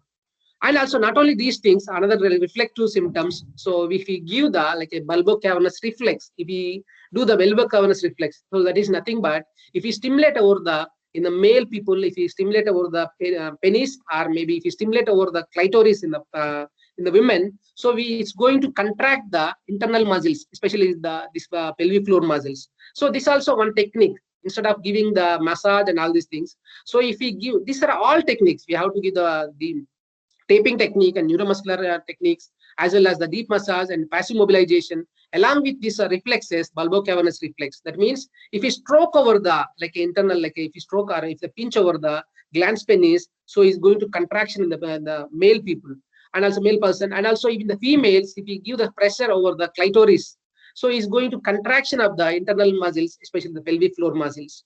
So if anybody having these things, if it indicates that they're having the spinal shock. So these are the treatment techniques. And also with a short duration high intensity stretch is perform the posterolateral directions, is also going to give the like a contraction of the anal sphincters and pelvic floor. So these reflexes will improve the strength in the pelvic floor. And also next is mainly we have to initially emphasize the isolated contraction of the pelvic floor is needed, because many patients will experience the excessive accessory muscles recruitment such as gluteals, hip abductors, adductors, and abdominals. But it is not possible to do all for everyone because of just now with what we discussed, neuromuscular techniques and also taping technique, manual manipulation technique, that means the finger stimulation and also anal stimulation and deep friction massage over the pelvic floor, especially the vaginal area and also anal region. So some people are not going to, because of the privacy, is not possible to do all these things. So, but only thing is, at least we have to concentrate on the Kegel exercise, the privacy, and also they don't need to bother about the privacy here, but more constantly. If it is not improvement, we are going to give the electrical stimulation in the pelvic floor muscles. So we are going to discuss in the next slides. So other than this exercise, like we have to concentrate on the abdominal muscles, we have to concentrate on the core muscles and the hip abductors. So these all muscles also will improve the stability in the lumbar region, and also it will improve the strength in the pelvic floor muscles. And also who already having these complications or difficulties, we have to do some activity modifications. So these activities modification will prevent the further complication, especially like postural complications. So this one is going to be, especially side lying is the more symmetrical. For example, who are lying in the supine lying position may chance to give the complications. So this one is going to be advised to the side lying position with the support of the pillow. So it will give the comfort to the baby as well as mother. And also if during the sexual positions, if you give alterations, so maybe if you avoid the hip abduction, maybe in the supine lying, so it may give the further complications because of in the pregnancy and the age of, if you reach to the second trimester, third trimesters, may chance to get the complications, maybe hypermobility in the joints, or may chance to get the more pressure on the joints, or maybe the pressure on the fetus. So that's why we can advise some positions, that is the sideline positions. We have to avoid the hip abduction especially. And also here also we have to emphasize, so we advise is the pillow support in between the knees, but it should be is a 90-90 pose. So if you instead just simply if you put inside the in between the knees, it may won't give the stabilize the pelvis properly. It may alter the direction. So that's the reasons we have to give the pillow support from the hip and also knee and up to ankle. If this direction, if you give this direction, so it's going to be the more less pressure on the joints. So it may won't get the pain in the lower back. And also these exercise modifications, so is modified, so it's not, so it won't be aggravate. So these exercise mainly, especially avoid exercise that requires single leg weight bearing, and also excessive hip abduction or hyperextension. So any activities, if it is single leg activities, if they are standing in single leg, or if they are opening the legs or complete if they stretch, so these exercise, maybe these activities is aggravating the problem. So there's reasons we have to avoid these the overactivity, avoid the like a single leg stand and overstretch of the hip abduction and extension. Teach the patient to active to pelvic floor and also transverse abdominals when the transition from the supine to the another, and a supine from one position to the another in order to stabilize the pelvis. So if they are sleeping, if they lie down, or from the bed to the stand sitting posture, or sitting posture to lie down, so that time they have to ask them to like controlling the stability. That means the pelvic floors, they have to concentrate on the they have to go slowly and get up back in the sitting pose with the help of the hands and also elbows. So it will prevent the further complications. And also another one is a single leg weight bearing is going to be more like a pressure on the lower back. So that's the reason we have to avoid these things. And also, in addition, cautions that the patients to avoid the climbing more than one step at a time, swinging one leg out of the bed at the time when get up and are crossing the leg. So this one is going to be, so while climbing the stairs, we should not advise, or we can make them, ask them to step on single steps. So if it's single step, they won't get much strain on their legs, and also they won't get any pressure. So that's why we have to encourage them to single leg standing. And also, if you get up from the bed or while sitting on the chair, if they cross leg sitting, may chance to get the more pressure in the back. The another complications are especially the nerve compression may occur. So these most common nerve compressions is because of the postural abnormality, especially is the median nerve compression, and also especially this carpal tunnel syndrome, and also next about the thoracic outlet syndrome. So these two types of these commonly occurs in the pregnant women. So this is because of the compression of the nerve at the wrist region, and also another is the thoracic outlet syndrome is going to be compression of the nerve at the clavicle and also first rib. So these are going to give the severe complications like a pain, numbness, tingling sensation. So it also gives the weakness. So that's the reasons. So if we give proper positioning and also with the proper like orthotics devices, with the splinting and also cost applications, with we can prevent the nerve symptoms, especially tingling sensation and pain and numbness. So for this, mainly the interventions for the nerve injuries are mainly the postural correction exercise, manual techniques, and ergonomic exercises. So is going to prevent this, especially the carpal tunnel syndrome and also thoracic outlet syndrome. This is commonly occurs because of the hormonal imbalance, hormonal changes. They may chance to get the weight gain. So because of the weight gain, is may chance to get the compression. But after delivery, within the after the postpartum, that is 1.5 months to 6 months, they may bring back to the normal shape and size. That means that the weight loss, they may chance to get the weight loss. Water retention is going to be occurs. So that means water this way, the weight loss automatically they are going to come to the normal. So it may reduce the pain and swelling at the compression region. But in the very rare cases only, they have to go for the surgical incisions, especially for the carpal tunnel syndrome. But very rare. But after delivery, they are going to get the maximum recovery.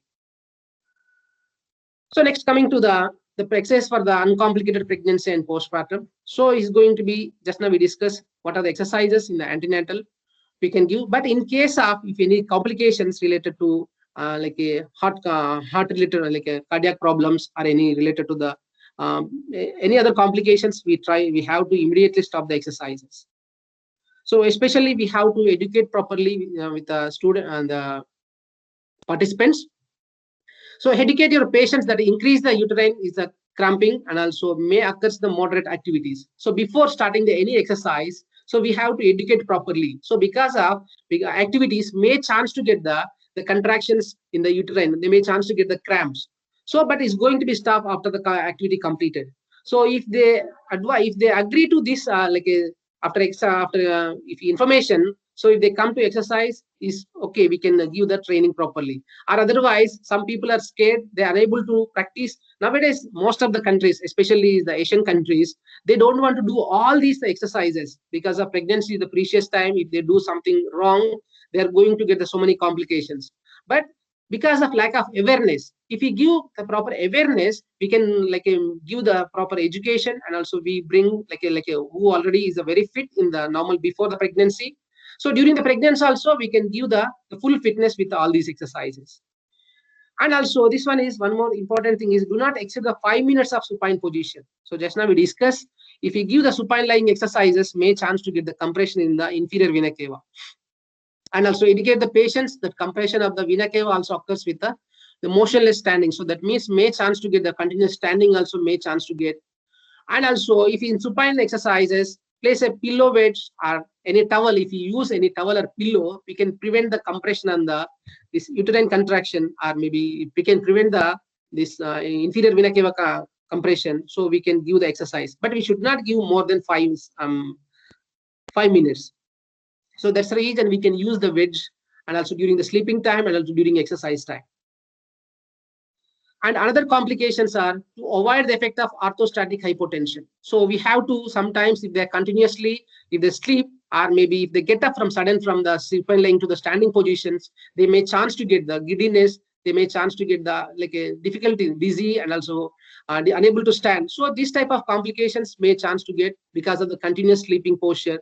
So that's the reasons if we avoid these positions, if we change the positions like a side lying to supine lying to side, so maybe ankle toe movements. So these things we are going to increase the blood circulations, and also it will prevent the orthostatic hypotension. And another thinking is a Valsalva maneuver. So this Valsalva maneuver is, so we should not, is advised to hold the breath during any exercise, or we should not advise to put more pressure or is straining during any activity.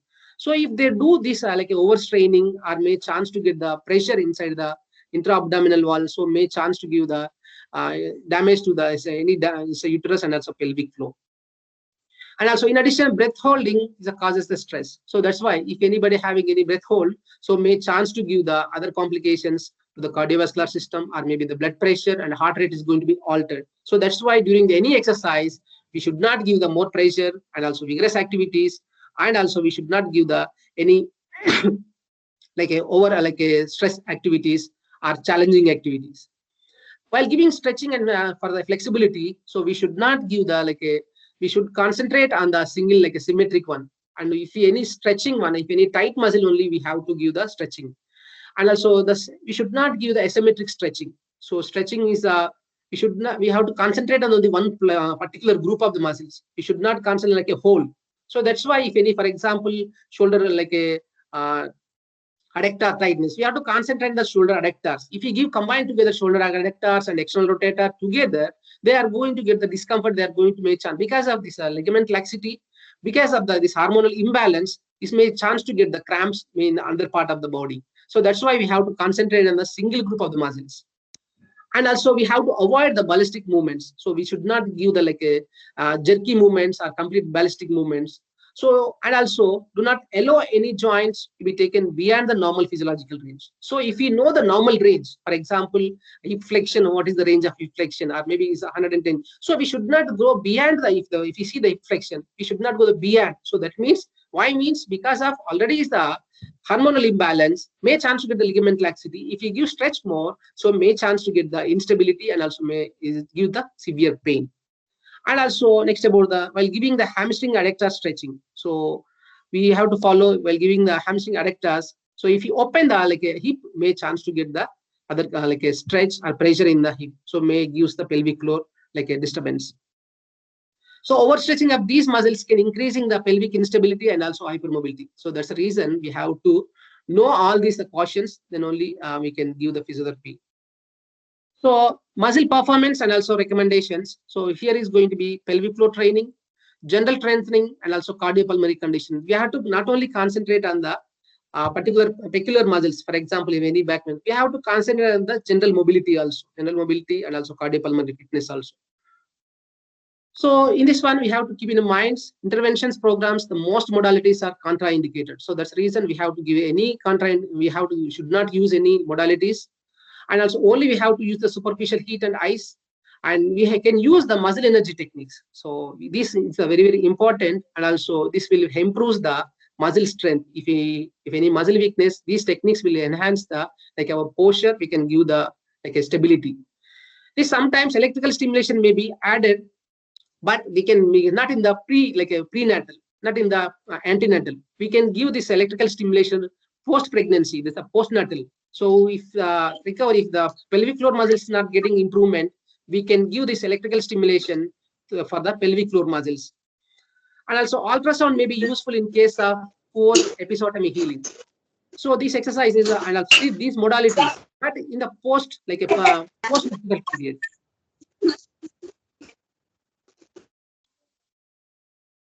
And also next, so we can, so for the fitness exercise recommendations, so especially we have to check their fitness levels according to their fitness. So we can use this rating scale for the perceived exertion scale. So this scale is going to be the 6 to 20. So according to their scale, we have to check their fitness level. According to their fitness level, we have to plan the exercise. It's not it won't be suit for the like a group recommendations. Activities to avoid, including the contact sports, especially is any like a task related, high task related, especially high altitude activities. that is should not encourage the more than 6,000 feet, such as the scuba divings. This going to be is the more dangerous to the fetus and also the mother. So that's the reason we should not encourage these exercises. And also non-weight bearing exercise is aerobic activities such as the cycling, swimming, water aerobics. So these exercise is going to be improve the functional activity actually. So this is the best exercise compared to the like a weight bearing activities. And that's the reasons we have to encourage this non-weight bearing exercise during this period. And also initiation of the pelvic exercise immediately the postpartum may reduce the symptoms and duration of the incontinence. Immediately, that means after the postpartum, from day on onwards, if we encourage this pelvic toe strengthening, we can prevent the complications. Physiological and morphological changes, pregnancy continues for the minimum 4 to 6 weeks of postpartum. So that's really at least minimum 1.5 months. They are going to be see all the changes. So whatever changes they seen in the during the pregnancy time, up to 1.5 months after post pregnancy also, post delivery also, they will feel the same symptoms. But after 1.5 months, it's going to be come down. Encouraging continued joint protection if the woman is nursing. So that means whenever they walking or they are feeding or mother baby or there any activities also. So we have to like advise, we can encourage them to the joint protections. So that means they have to wear the like a corset, or maybe if any joint ligament, if any ligament laxity, if they are unstable joints, we ask them to wear the like any protective garments, or maybe is the like means any protection devices, orthotics, support devices. So it will prevent the further complications. So when we have to avoid these exercises, so when we this is definite contraindications. So especially the ischemic heart diseases. If anybody shows any symptoms of ischemic heart diseases or any rheumatoid arthritis, rheumatic heart diseases, congestive heart failure. If anybody shows any symptoms, so we should not do any exercises. We should immediately stop exercises. Next one is the placenta previa. So placenta previa means if the placenta comes moved away from that means that if any position change, if it displacement, it comes downwards, so we should immediately stop our exercise. So it may give the further complication to the fetus. Also premature rupture of the membrane. So maybe is a leakage of the amniotic fluid because of any rupture, or maybe is the pregnancy induced hypertension. So because of sometimes during pregnancy, they may chance to get the high like a blood pressure or sugar levels. So and also gestational diabetes. So if any severe levels, so immediately we have to stop our exercise. History of the preterm labor. For example, if the 9 months is not completed, if anybody is a premature baby, in case at the age of like a 7th month, 8 months, if anybody are delivered, so if they have a chance, so we should avoid the exercises at the preterm delivery. So next about the is a incompetent cervix. So if the cervix is not in the proper positions, if it's maybe dilated, or maybe it's difficult in condition, so we have to avoid the exercise. Any infections, any severe infections, any thromboembolism or pulmonary embolism, and persistent second and third trimester bleedings, if any bleeding, or any intrauterine growth retardations. So if any abnormalities in the uterine, any growth, extra growth, so we can immediately stop the exercises. So we can do that is the physicians or midwives, all they are going to handle the conditions. So we have to stop our exercise immediately. And also next is the related contraindications is a chronic hypertension, extreme morbidity, obesity. So in case of like is a high like a blood pressure is more, we have to stop immediately because of it may if it gives any further complications. And also extreme morbidity, obesity. In case of obesity also we should try to give exercise. And also poorly controlled seizure disorders, especially seizures like is you already having like a fits or maybe any like abnormal in the brain, if they, because of any changes may chance to give the seizures, so that immediately we stop these seizures. And also mild to moderate cardiac diseases, if any cardiac diseases, and also severe anemia, and also any twin pregnancy after 28. So if the pregnancy, like if anybody having twins, so the size is going to be increased, or maybe the space is not enough. So if you give any exercise, may chance to give the other complications. So that's why in twins, we try to avoid the exercises. And also asthma, in the exercise-induced asthma. If anybody having any history of the induced asthma, we try to avoid the exercises.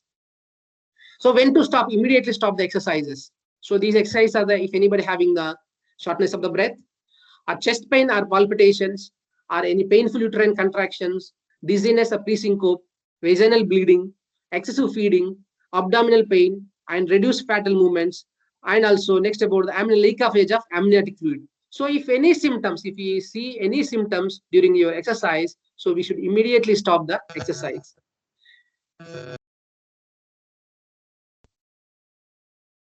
So the important thing that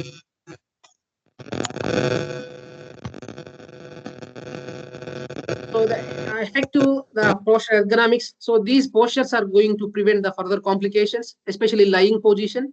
Supine lying, complete supine lying, we should not advise. Just now we discussed this may gives the like a pressure on the inferior vena cava. We can give the half lying, the supine supported with the pillows. Then also we can advise in the side lying position with the support of the left side with support of pillows below the knee. And also next is the rolling is effective and also safe and efficient.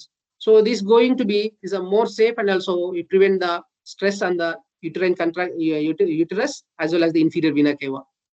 So these ergonomic postures are is important. So it's going to prevent the bad postures, especially in sitting posture.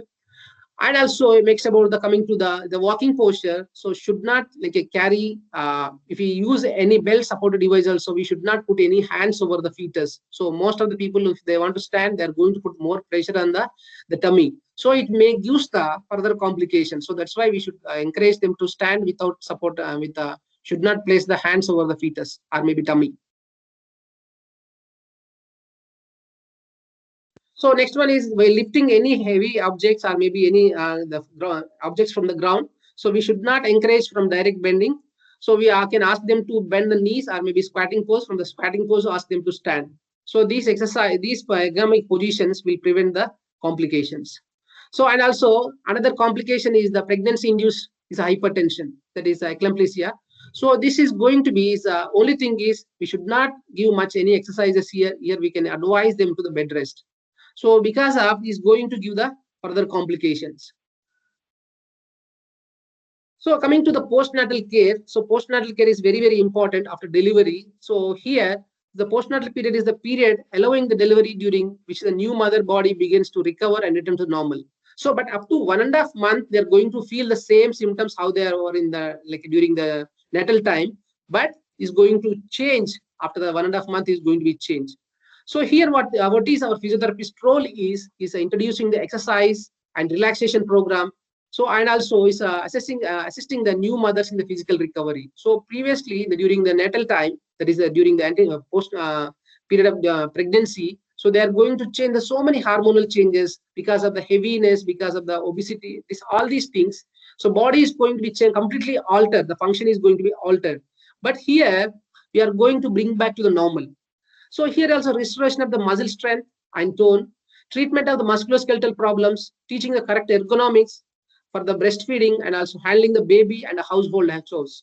So this one is our role is not only for the what the problems they already got, but we have to advise. That means what they in the future, what their future problem they are going to face during the feeding time, during the household chores. They may chance to get the muscle weakness and they may chance to get the like a musculoskeletal problems and also postural problems. So by using this opportunity, educate the mother regarding the various family planning methods and also its importance. So our role not only the only physiotherapy, we have to advise them to if they after delivery also we have to advise about if a family planning if they're interested at the first day onwards, and also next about the providing support and counseling and helping cope with the stress. So most commonly it's going to be all the changes the new need if for the first time delivery they are going to get the so many different feelings. That means they're going to get this during delivery time and also after delivery how they're going to handle all these things. They are going to get the new experience, so that's why they may chance to get the stress. So because of the stress some muscles are going to get the more spasm. So in this time we have to give some relaxation techniques and breathing exercise. We can bring them to the out of the stress. Education regarding the importance of the postnatal exercise and breastfeeding. So we have to advise them about the what is the postnatal exercise and also what are the what is the position best position during the breastfeeding. So is it sitting or standing sitting and also lying pose, which positions are the best for the breastfeeding we have to advise, so then we can prevent the some postural abnormalities. So after the vaginal delivery means just now we discussed, we can give the some if any weakness we can start our physiotherapy after the bleeding controls. around 3 days to like a 1 week. But we can encourage from day one onwards. If we ask them to do the pelvic floor strengthening, that is Kegel's exercise, we can prevent the further weakness in the future. So you already have undergone for the cesarean delivery. So main thing is we can give the some tense for the mainly for the pain purpose, and also diaphragmatic breathing exercise. And next about the splinting. So this splinting is mainly if anybody having any like a coughing technique, any cough, so we have to give the splinting, so it will prevent the any pressure over the suture area. So that's why we have to encourage them. And also knee rolling, so here we can ask them to do the some regular exercise, like a toe drag, like a heel dragging. So these exercise will improve the flexibility in the like after the cesarean delivery. And also we can encourage them some exercise if they recovery after the 2 weeks. So that means the sutures are going to be healed after the cesarean delivery. So we can bring back them into the normal movements. That means we can ask them to the free exercise for the lower limbs. We can ask them to do the pelvic tilt and bridging exercise. So these exercise will improve the flexibility, will improve the strength, and also we can prevent the postural abnormalities. And if anybody having the postural, still the postural corrections, if the postural abnormalities, we can give the some exercises. So these exercises are going to be, we can prevent the postural like corrections. So ambulations should be initiated as early as possible. So after cesarean delivery also, that means we have to start the ambulations. At the first day onwards, we can only think we can roll from side to side in the bed. So at least if they are comfortable, we can ask them to and also sit, and also we can stand up, we make them to stand in after 1 day with the support of any splinting. And also if the healing process occurs, that means if it is heal the suture area, so we can ask them to continue the regular like a pelvic floor exercise. And if the patient is able to cope up with the exercise, we can start the core stability exercise. So we can start the vigorous exercise should be done after the 6 to 8 weeks, that is after 2 months, 1.5 months to 2 months, we can start the vigorous exercise to prevent the further complication, to bring that to the normal size and normal shape. So this is the mainly the other exercise for the normal delivery. So these exercise we can start immediately after the bleeding controls. So this one is the ankle toe movements, and also this heel slides, deep breathing exercise, and pelvic floor exercise. This is the normal for the who already give the normal delivery.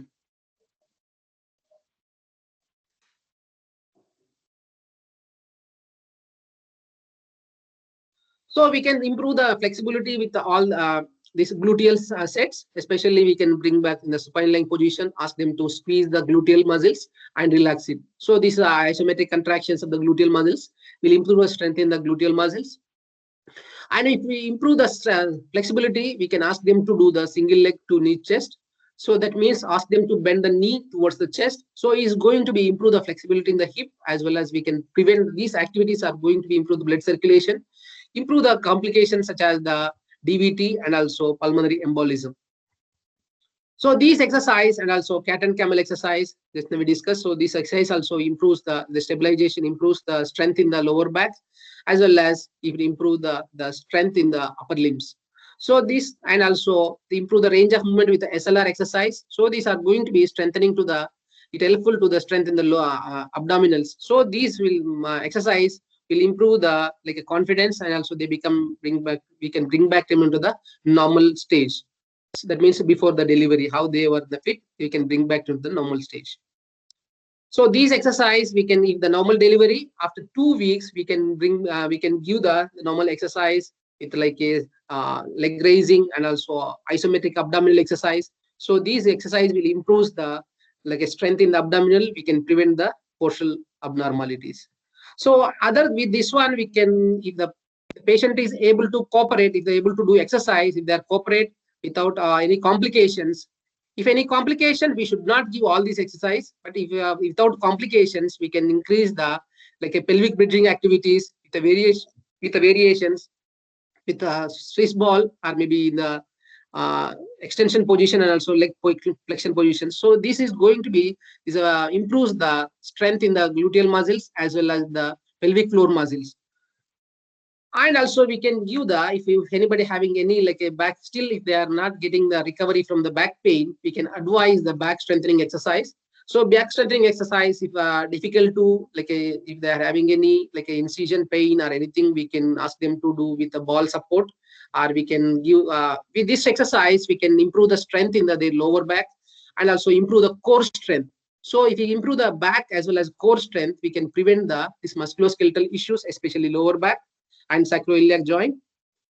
And this strengthening exercise especially is the leg raising posture, like is the Superman pose, or maybe is grade 5 is the spinal extension exercise. So these grade 4 and grade 5 spinal extension exercise will improve the strength in the back muscles. So it will reduce the pain and also discomfort in the lower back. And also during the sleeping time, if we teach the proper ergonomics, sleeping time, if with the support of the pillow, in the sideline positions, we can prevent and also we can reduce the discomfort in the back and also mid back. So and also carrying the baby, so if they directly bend and carrying the baby, may chance to get the discomfort in the lower back. So we can advise them to the slightly squatting, and also with the help of with the squatting and also carrying the baby, we can reduce the complications. And also during the feeding time, we can encourage them with the complete support. So while giving the feeding, if they bend forward and also lean towards the baby, is going to give the discomfort in the lower back and also tightness, may increase the tightness in the pectoral muscles. It also gives the discomfort and also is unable to maintain the posture properly. So that's why we can encourage them into the sit in comfortable, like in the proper ergonomic with the support of lower back towards the back against to the chair. So is going to prevent the further complications. And also while giving in the sleeping position, the baby should very close to the mother. So these type of positions we can prevent the postural abnormalities. If we advise according to if the only thing is if they lean towards the baby, they may chance to get the discomfort in the back as well as in the lower back as well as mid back. So if we avoid these things, we can improve their functional activities. And also during the other activities, maybe is carrying the baby time and also handling the baby handling. If you give proper training, so how to carry the baby, how to push a stroller, and these things we can if they push the strollers up to if some people are while pushing the stroller, sometimes they move forward and they slightly bend forward. So this also is going to give the discomfort to the posture, that means the back pain. So that's why it should be the proper height, and also the handle should be up to the proper should be straight, so should not lean forward. So that's the reason if we understand these type of complications, so we can advise properly, then we can prevent these complications. So coming to the next one, is important thing is the bowel and bladder complications. So these bowel and bladder complications, if it is controlled after the pregnancy, sometimes it may control after the baby delivery because of the pressure is going to be less. But some who already having any a vaginal delivery or who already any forced delivery, sometimes may chance to continue the urinary incontinence and also fecal incontinence. So these times our role is very, very important. We have to strain the a Kegels exercise. We have to continue the Kegels exercise. If the only Kegels exercise is not enough to get the improvement, so we can give the further techniques. We can use the some weight training exercises for the pelvic floor muscles. So these weight trainings also it's not possible to everywhere, and also maybe if the person is allowed to do these things, maybe you can ask them to, if you advise properly, maybe they can do their at home or in the clinic in the privacy. So these exercises is nothing but we can give some Kegel balls or weights, vaginal cones, electronic Kegels exercise. So these are going to be improve the pelvic floor strengthening, and also electrical stimulations, interferential therapy, electromyography, and also we can give some bladder training. So all these things are going to be useful to prevent the stress incontinence and fecal incontinence. So these exercises, especially the balls and also vaginal balls and also Kegel balls. So these are nothing but is the weights. So these balls are going to be each are going to be the 40 grams. So it's going to be divided into that is depends upon their capacity. So we can give the 40 grams one ball, 2 ball, 3 balls. This depends upon their weakness, how much muscle weakness is there. So this one is only thing is ask them to hold the ball inside the vaginal muscles. So if they insert in the vaginal lumen, so ask them to hold this ball. So that means the contraction, squeeze the muscles. If they hold this 40 grams, so that means it's going to increasing the strength in the pelvic floor muscles. So, and also if it is strength is increased, if they're able to be able to hold the first one ball, we can then change to progress to the second one and also third one. So this also improves the this also one of the resistance training to the vaginal muscles, and also this is the pelvic floor muscles. And also if it is not controlled, and also we can give the electrical stimulation to the pelvic floor muscles. So in this pelvic floor, in the electronic stimulations, we can use the special devices, small electrical devices, that is electrical stimulations. And also these electrodes, or maybe this pad, or maybe we can use the this is the like a cone electrodes, like this probe is going to be inserted into the vagina, and also we can train them how to give the stimulations. So this probe is going to be connected to this electrical the stimulator.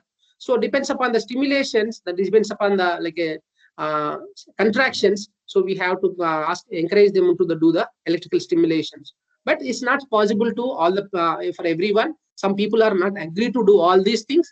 But if you at least advise, they can do their own at their home, or maybe in the privacy area. So these are some special techniques.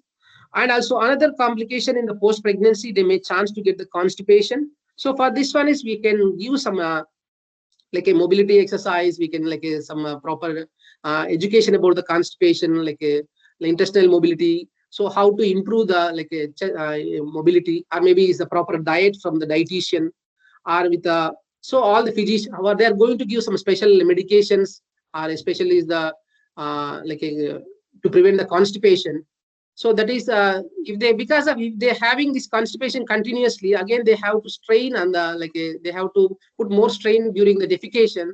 It may use the other complications. So that's why we have to advise to prevent the constipation with the help of proper healthy diet, or maybe fiber rich diet, and also maybe some medications like a stool like a thinning medications. So that is from the doctors. And another thing is the breast enlargement, and also this one is going to be the most common symptom.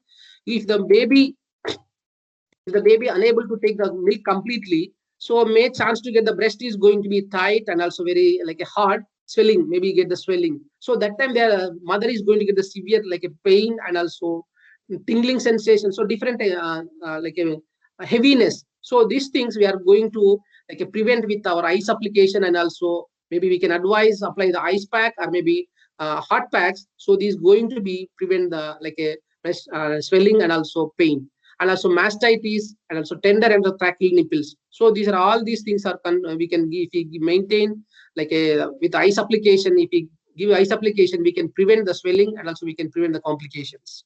So this is about the complications, are also our exercise, our treatment plan in the postnatal. So another thing is the interventions for the diastasis recti. So that is just now we discussed. The main thing is the separation of the rectus abdominis. So these going to be, so here main thing is if it is less more than 2 centimeters, so the separation is confirmed, that is the diastasis recti. So here we have to give our proper exercise therapy to improve the strength in the abdominals. So especially, so this linea alba is going to be, is the oblique muscles are going to be attached to the linea alba. So that's the reason here we should not, first thing we have to note it down here. We should not give this rotation exercise. If we give the rotation exercise, is going to get the separation. So that's the reason we have to concentrate on the strengthening of the abdominal exercise. We should not give the rotation exercise. If we give the rotation exercise, this because of this oblique muscles, in the rotation exercise, the rotation oblique muscles are going to be involved. So because of these oblique muscles, again still they are going to get the separation. So that's the reasons if we emphasize, we should not give the rotation, and we have to concentrate on the core strengthening and also abdominal strengthening. Especially we have to concentrate on the curls, like the abdominal curl, or maybe we have to give the abdominal strengthening exercise. So according to the strengthening, we can check the abdominal strength, and we can plan the exercise. So already having, if you check the MMT of the abdominals, maybe in the supine lying, we can ask them to raise the both legs from the ground, from the 5 centimeters from the ground. So we can immediately check the strength of the abdominals who already having weakness. They unable to hold the both legs elevation at the same time. So already having the weakness, we can plan the all the abdominal strengthening exercise. and we can give, you already able to lift the both legs, so that means they are able to lift the both legs, means they are already having the grade 3. So and also we can try the grade 4, grade 5 with the minimal resistance, maximal resistance. So according to the power, we can plan the treatment plan. So we can give some abdominal curls, as well as we can give some exercises in the complete, like in the rotation exercise. Sorry, should not give the rotation exercise. We have to raise the 90-90 pose exercise. So this one is going to, we have to ask them to the lie down and the supine lying. And also in the 90, the hips should do, knees and hips and should be in 90-90 pose. And also ask them to lift the head and shoulders levels. So in this pose, the complete, the abdominal, rectus abdomen is going to be contract, is going to give the strength, more strength in the abdominals. If they're able to do this one, ask them to get up from the, like this is going to be abdominal curls. So they have to get up from the, in this supine lying position to the, is a sitting pose. So half sitting. So this is a repetition. If we continue at least 15 to 20 times, every day 3 times, we are going to strengthen the lower abdominals as well as upper abdominals. So this is especially for the only legs we are going to concentrate here. Is upper, lower abdomen is going to be more concentrated. Here is going to be, we have to, if we get up from the supine lying to the sitting pose, is going to be, upper abdomen is going to be involved. So these exercises are going to be strengthened. And also we can plan the, like a strengthening core stability exercise, with the plank pose. So with plank pose, we can ask them to hold at least minimum 10 seconds to 15 seconds in the initial stage. If they're able to 10 to 15 seconds, ask them to continue is a more than 30 seconds. If it is, so we have to check if the progression occurs, how much time they are increasing their holding this plank pose. So this plank pose also we can give like a variations. We can give the elbow planks and hand planks, and also we can give the side planks, alternative leg raising in the plank. So many, like in the progression, we can change the like a position according to their capacity, according to their functional activities. So these are some strengthening exercise. And also another thing is mainly for the treatment modalities, especially for the pelvic pains and also about the back pains. So we should not use, but after the delivery, we can give the modalities. And also we can give some manipulation techniques. So this also will improve the stability in the lower back and also in the joints. So it will prevent the further complications. And also another complications are the varicose vein. So another is the problem is the varicose vein. So this is varicose vein is nothing but is an enlargement of the veins, especially is the distended vein because of the prolonged standing or maybe continuous resting time. So if the blood is not pouring properly, if the not circulation properly, if the venous distensibility is there, so may chance to get the varicose vein. That is the is the thickening of the veins. So is going to be, this varicosites can be present in the first trimester, and more is the prevalence with repeated pregnancies. So who already is the multiple pregnancies, they may chance to get. And also is may chance to get the, especially occurs in the lower extremities and also rectum. So if you see the who already like a constipation, and also who already like this constipation because of everyday straining and the everyday straining, this pressure may chance to get the blood pressure. So that blood pressure, that blood vessels may chance to get the enlarged, and also it comes like projections, that is called as the hemorrhoids. So that's the reason pregnancy and also constipation, hemorrhoids. So these are the like a sequence. So may chance to get, who already having constipation may chance to get the hemorrhoids. So that's why if you prevent this like a pressure and also uh, like a straining, we can prevent this complications. And also may chance to get this varicose veins may be in the present in the uvula also. So because of the prolonged standing may chance to get. And also symptoms usually including the heaviness, arching and discomfort, especially in the dependent leg positions. So may chance to get the discomfort always, they are getting the pain. And also intensity may become severe as the pregnancy progress in the second trimester, third trimesters. So may chance to get.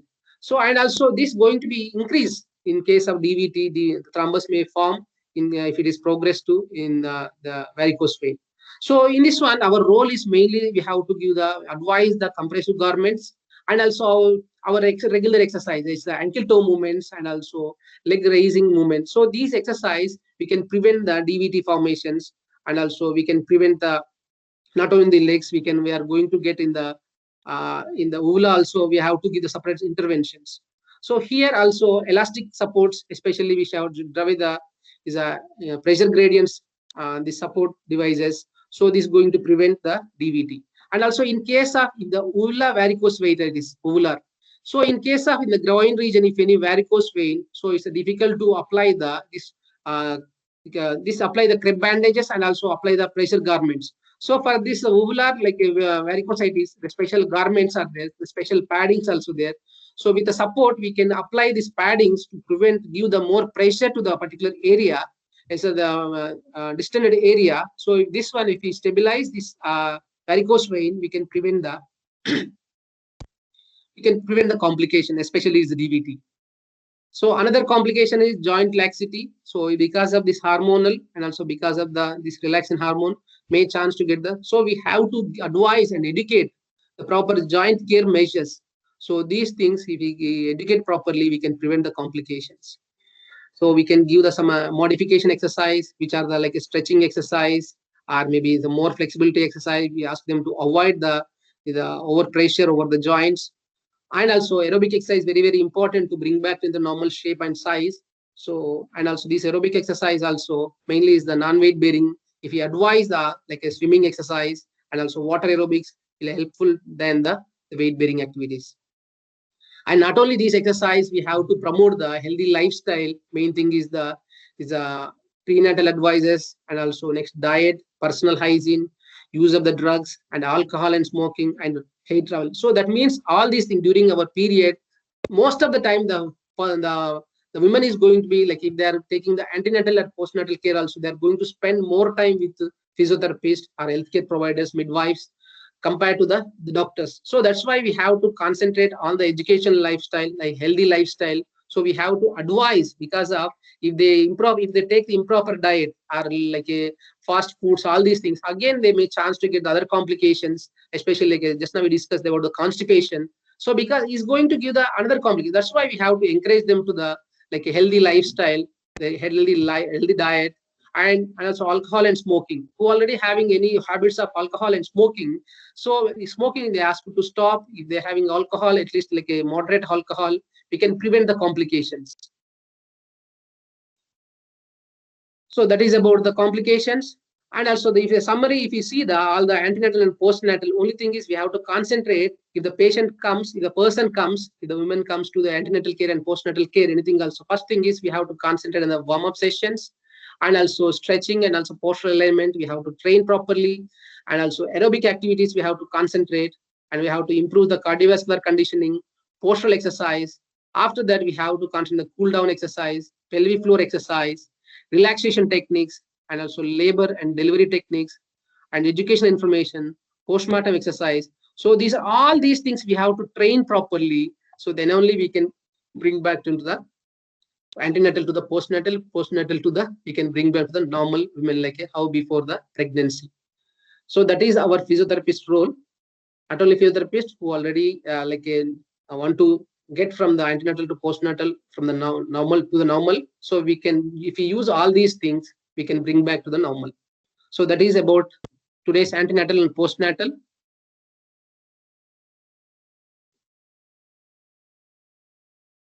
Thank you, sir. Thank you very much. Thank you very much.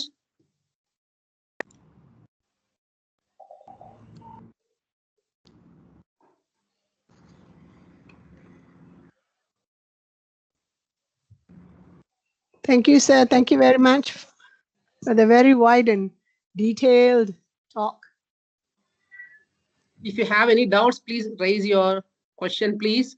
Please ask me here. I can explain.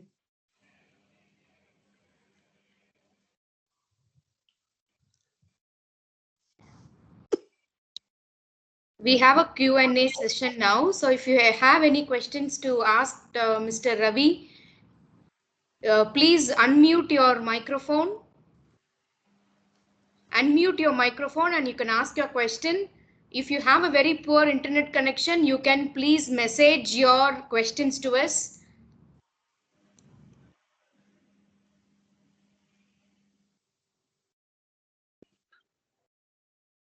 Hello, sir. One doubt. Yes, sir. Sir, you told side lying is better while pregnancy time. Yes. Side lying, right side or left side? Which side is better? Left side, left side. Left side, the Okay. pressure is less. Yes, in inferior vena cava, the pressure is less in the if you turn towards left side. Oh, okay, okay, okay. Thank you, sir. So that's why if you use any wedge or any like a pillow or towel towards the right side, we can slightly turn towards the left side. Even supine Okay. lying also, if you use that one, the pressure is going to be less in the supine lying. Okay, okay, okay. Thank you, sir.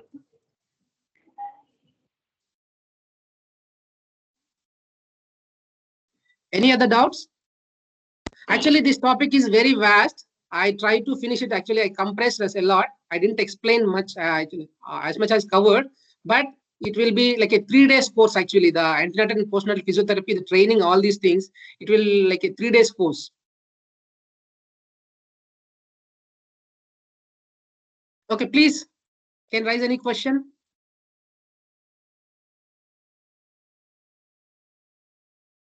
Is it clear? Actually, is it clear? Yes, really, it was good, sir. Yes, very clear, sir. So very informative. Okay, thank you. Actually, if you need some videos, actually, I didn't put some videos here. If you need some videos, maybe I can forward you the how the core strength and also maybe the assessment. Assessment, I didn't mention here any assessment actually. The prenatal assessment and postnatal assessment because of this is a only 2 hour session. Maybe in next sessions, I am going to like take the full sessions. I will try to give the maximum information. So can you please send the PDF and these videos? Sure, I will send. I will sure. Thanks a lot, sir. Sir, one more thing. Yeah. Sir, can you provide any e-certificate for attendance? Like Yes, that? yes. Sure. Please, who already attended now who already is there, please send your full details and also Mr. or Miss or Doctor. Please mention your title because the names I cannot identify is Mr. or Miss or Doctor or something. I cannot identify. So please send your full name so to my WhatsApp or all these things. We will provide the e-certificate, but it by this weekend. Okay. Thank you, sir. Okay. Thank you very much. Thank you very much, ma'am. Madam Rexy. Thank you very much for your Sir. support. Thank you so much. Thank you so much. We come to this end of the live webinar.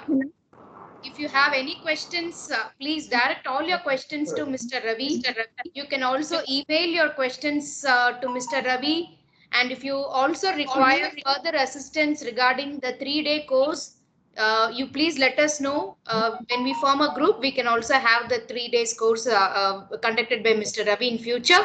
So thank you so much on behalf of Lincoln University College, the Dean, the DVC. I thank all of the participants, especially Mr. Ravi, for his very in-depth detailing about the techniques to comfort yourself during the pregnancy and the post-pregnancy time. So once again, thank you so much and all the best and Happy New Year to you all. So thank you so much. So we'll officially leave this meeting hall. Thank you so much.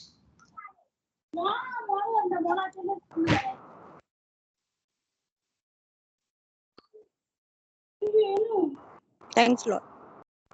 Thank you, sir. Thank you all. Thank you very much.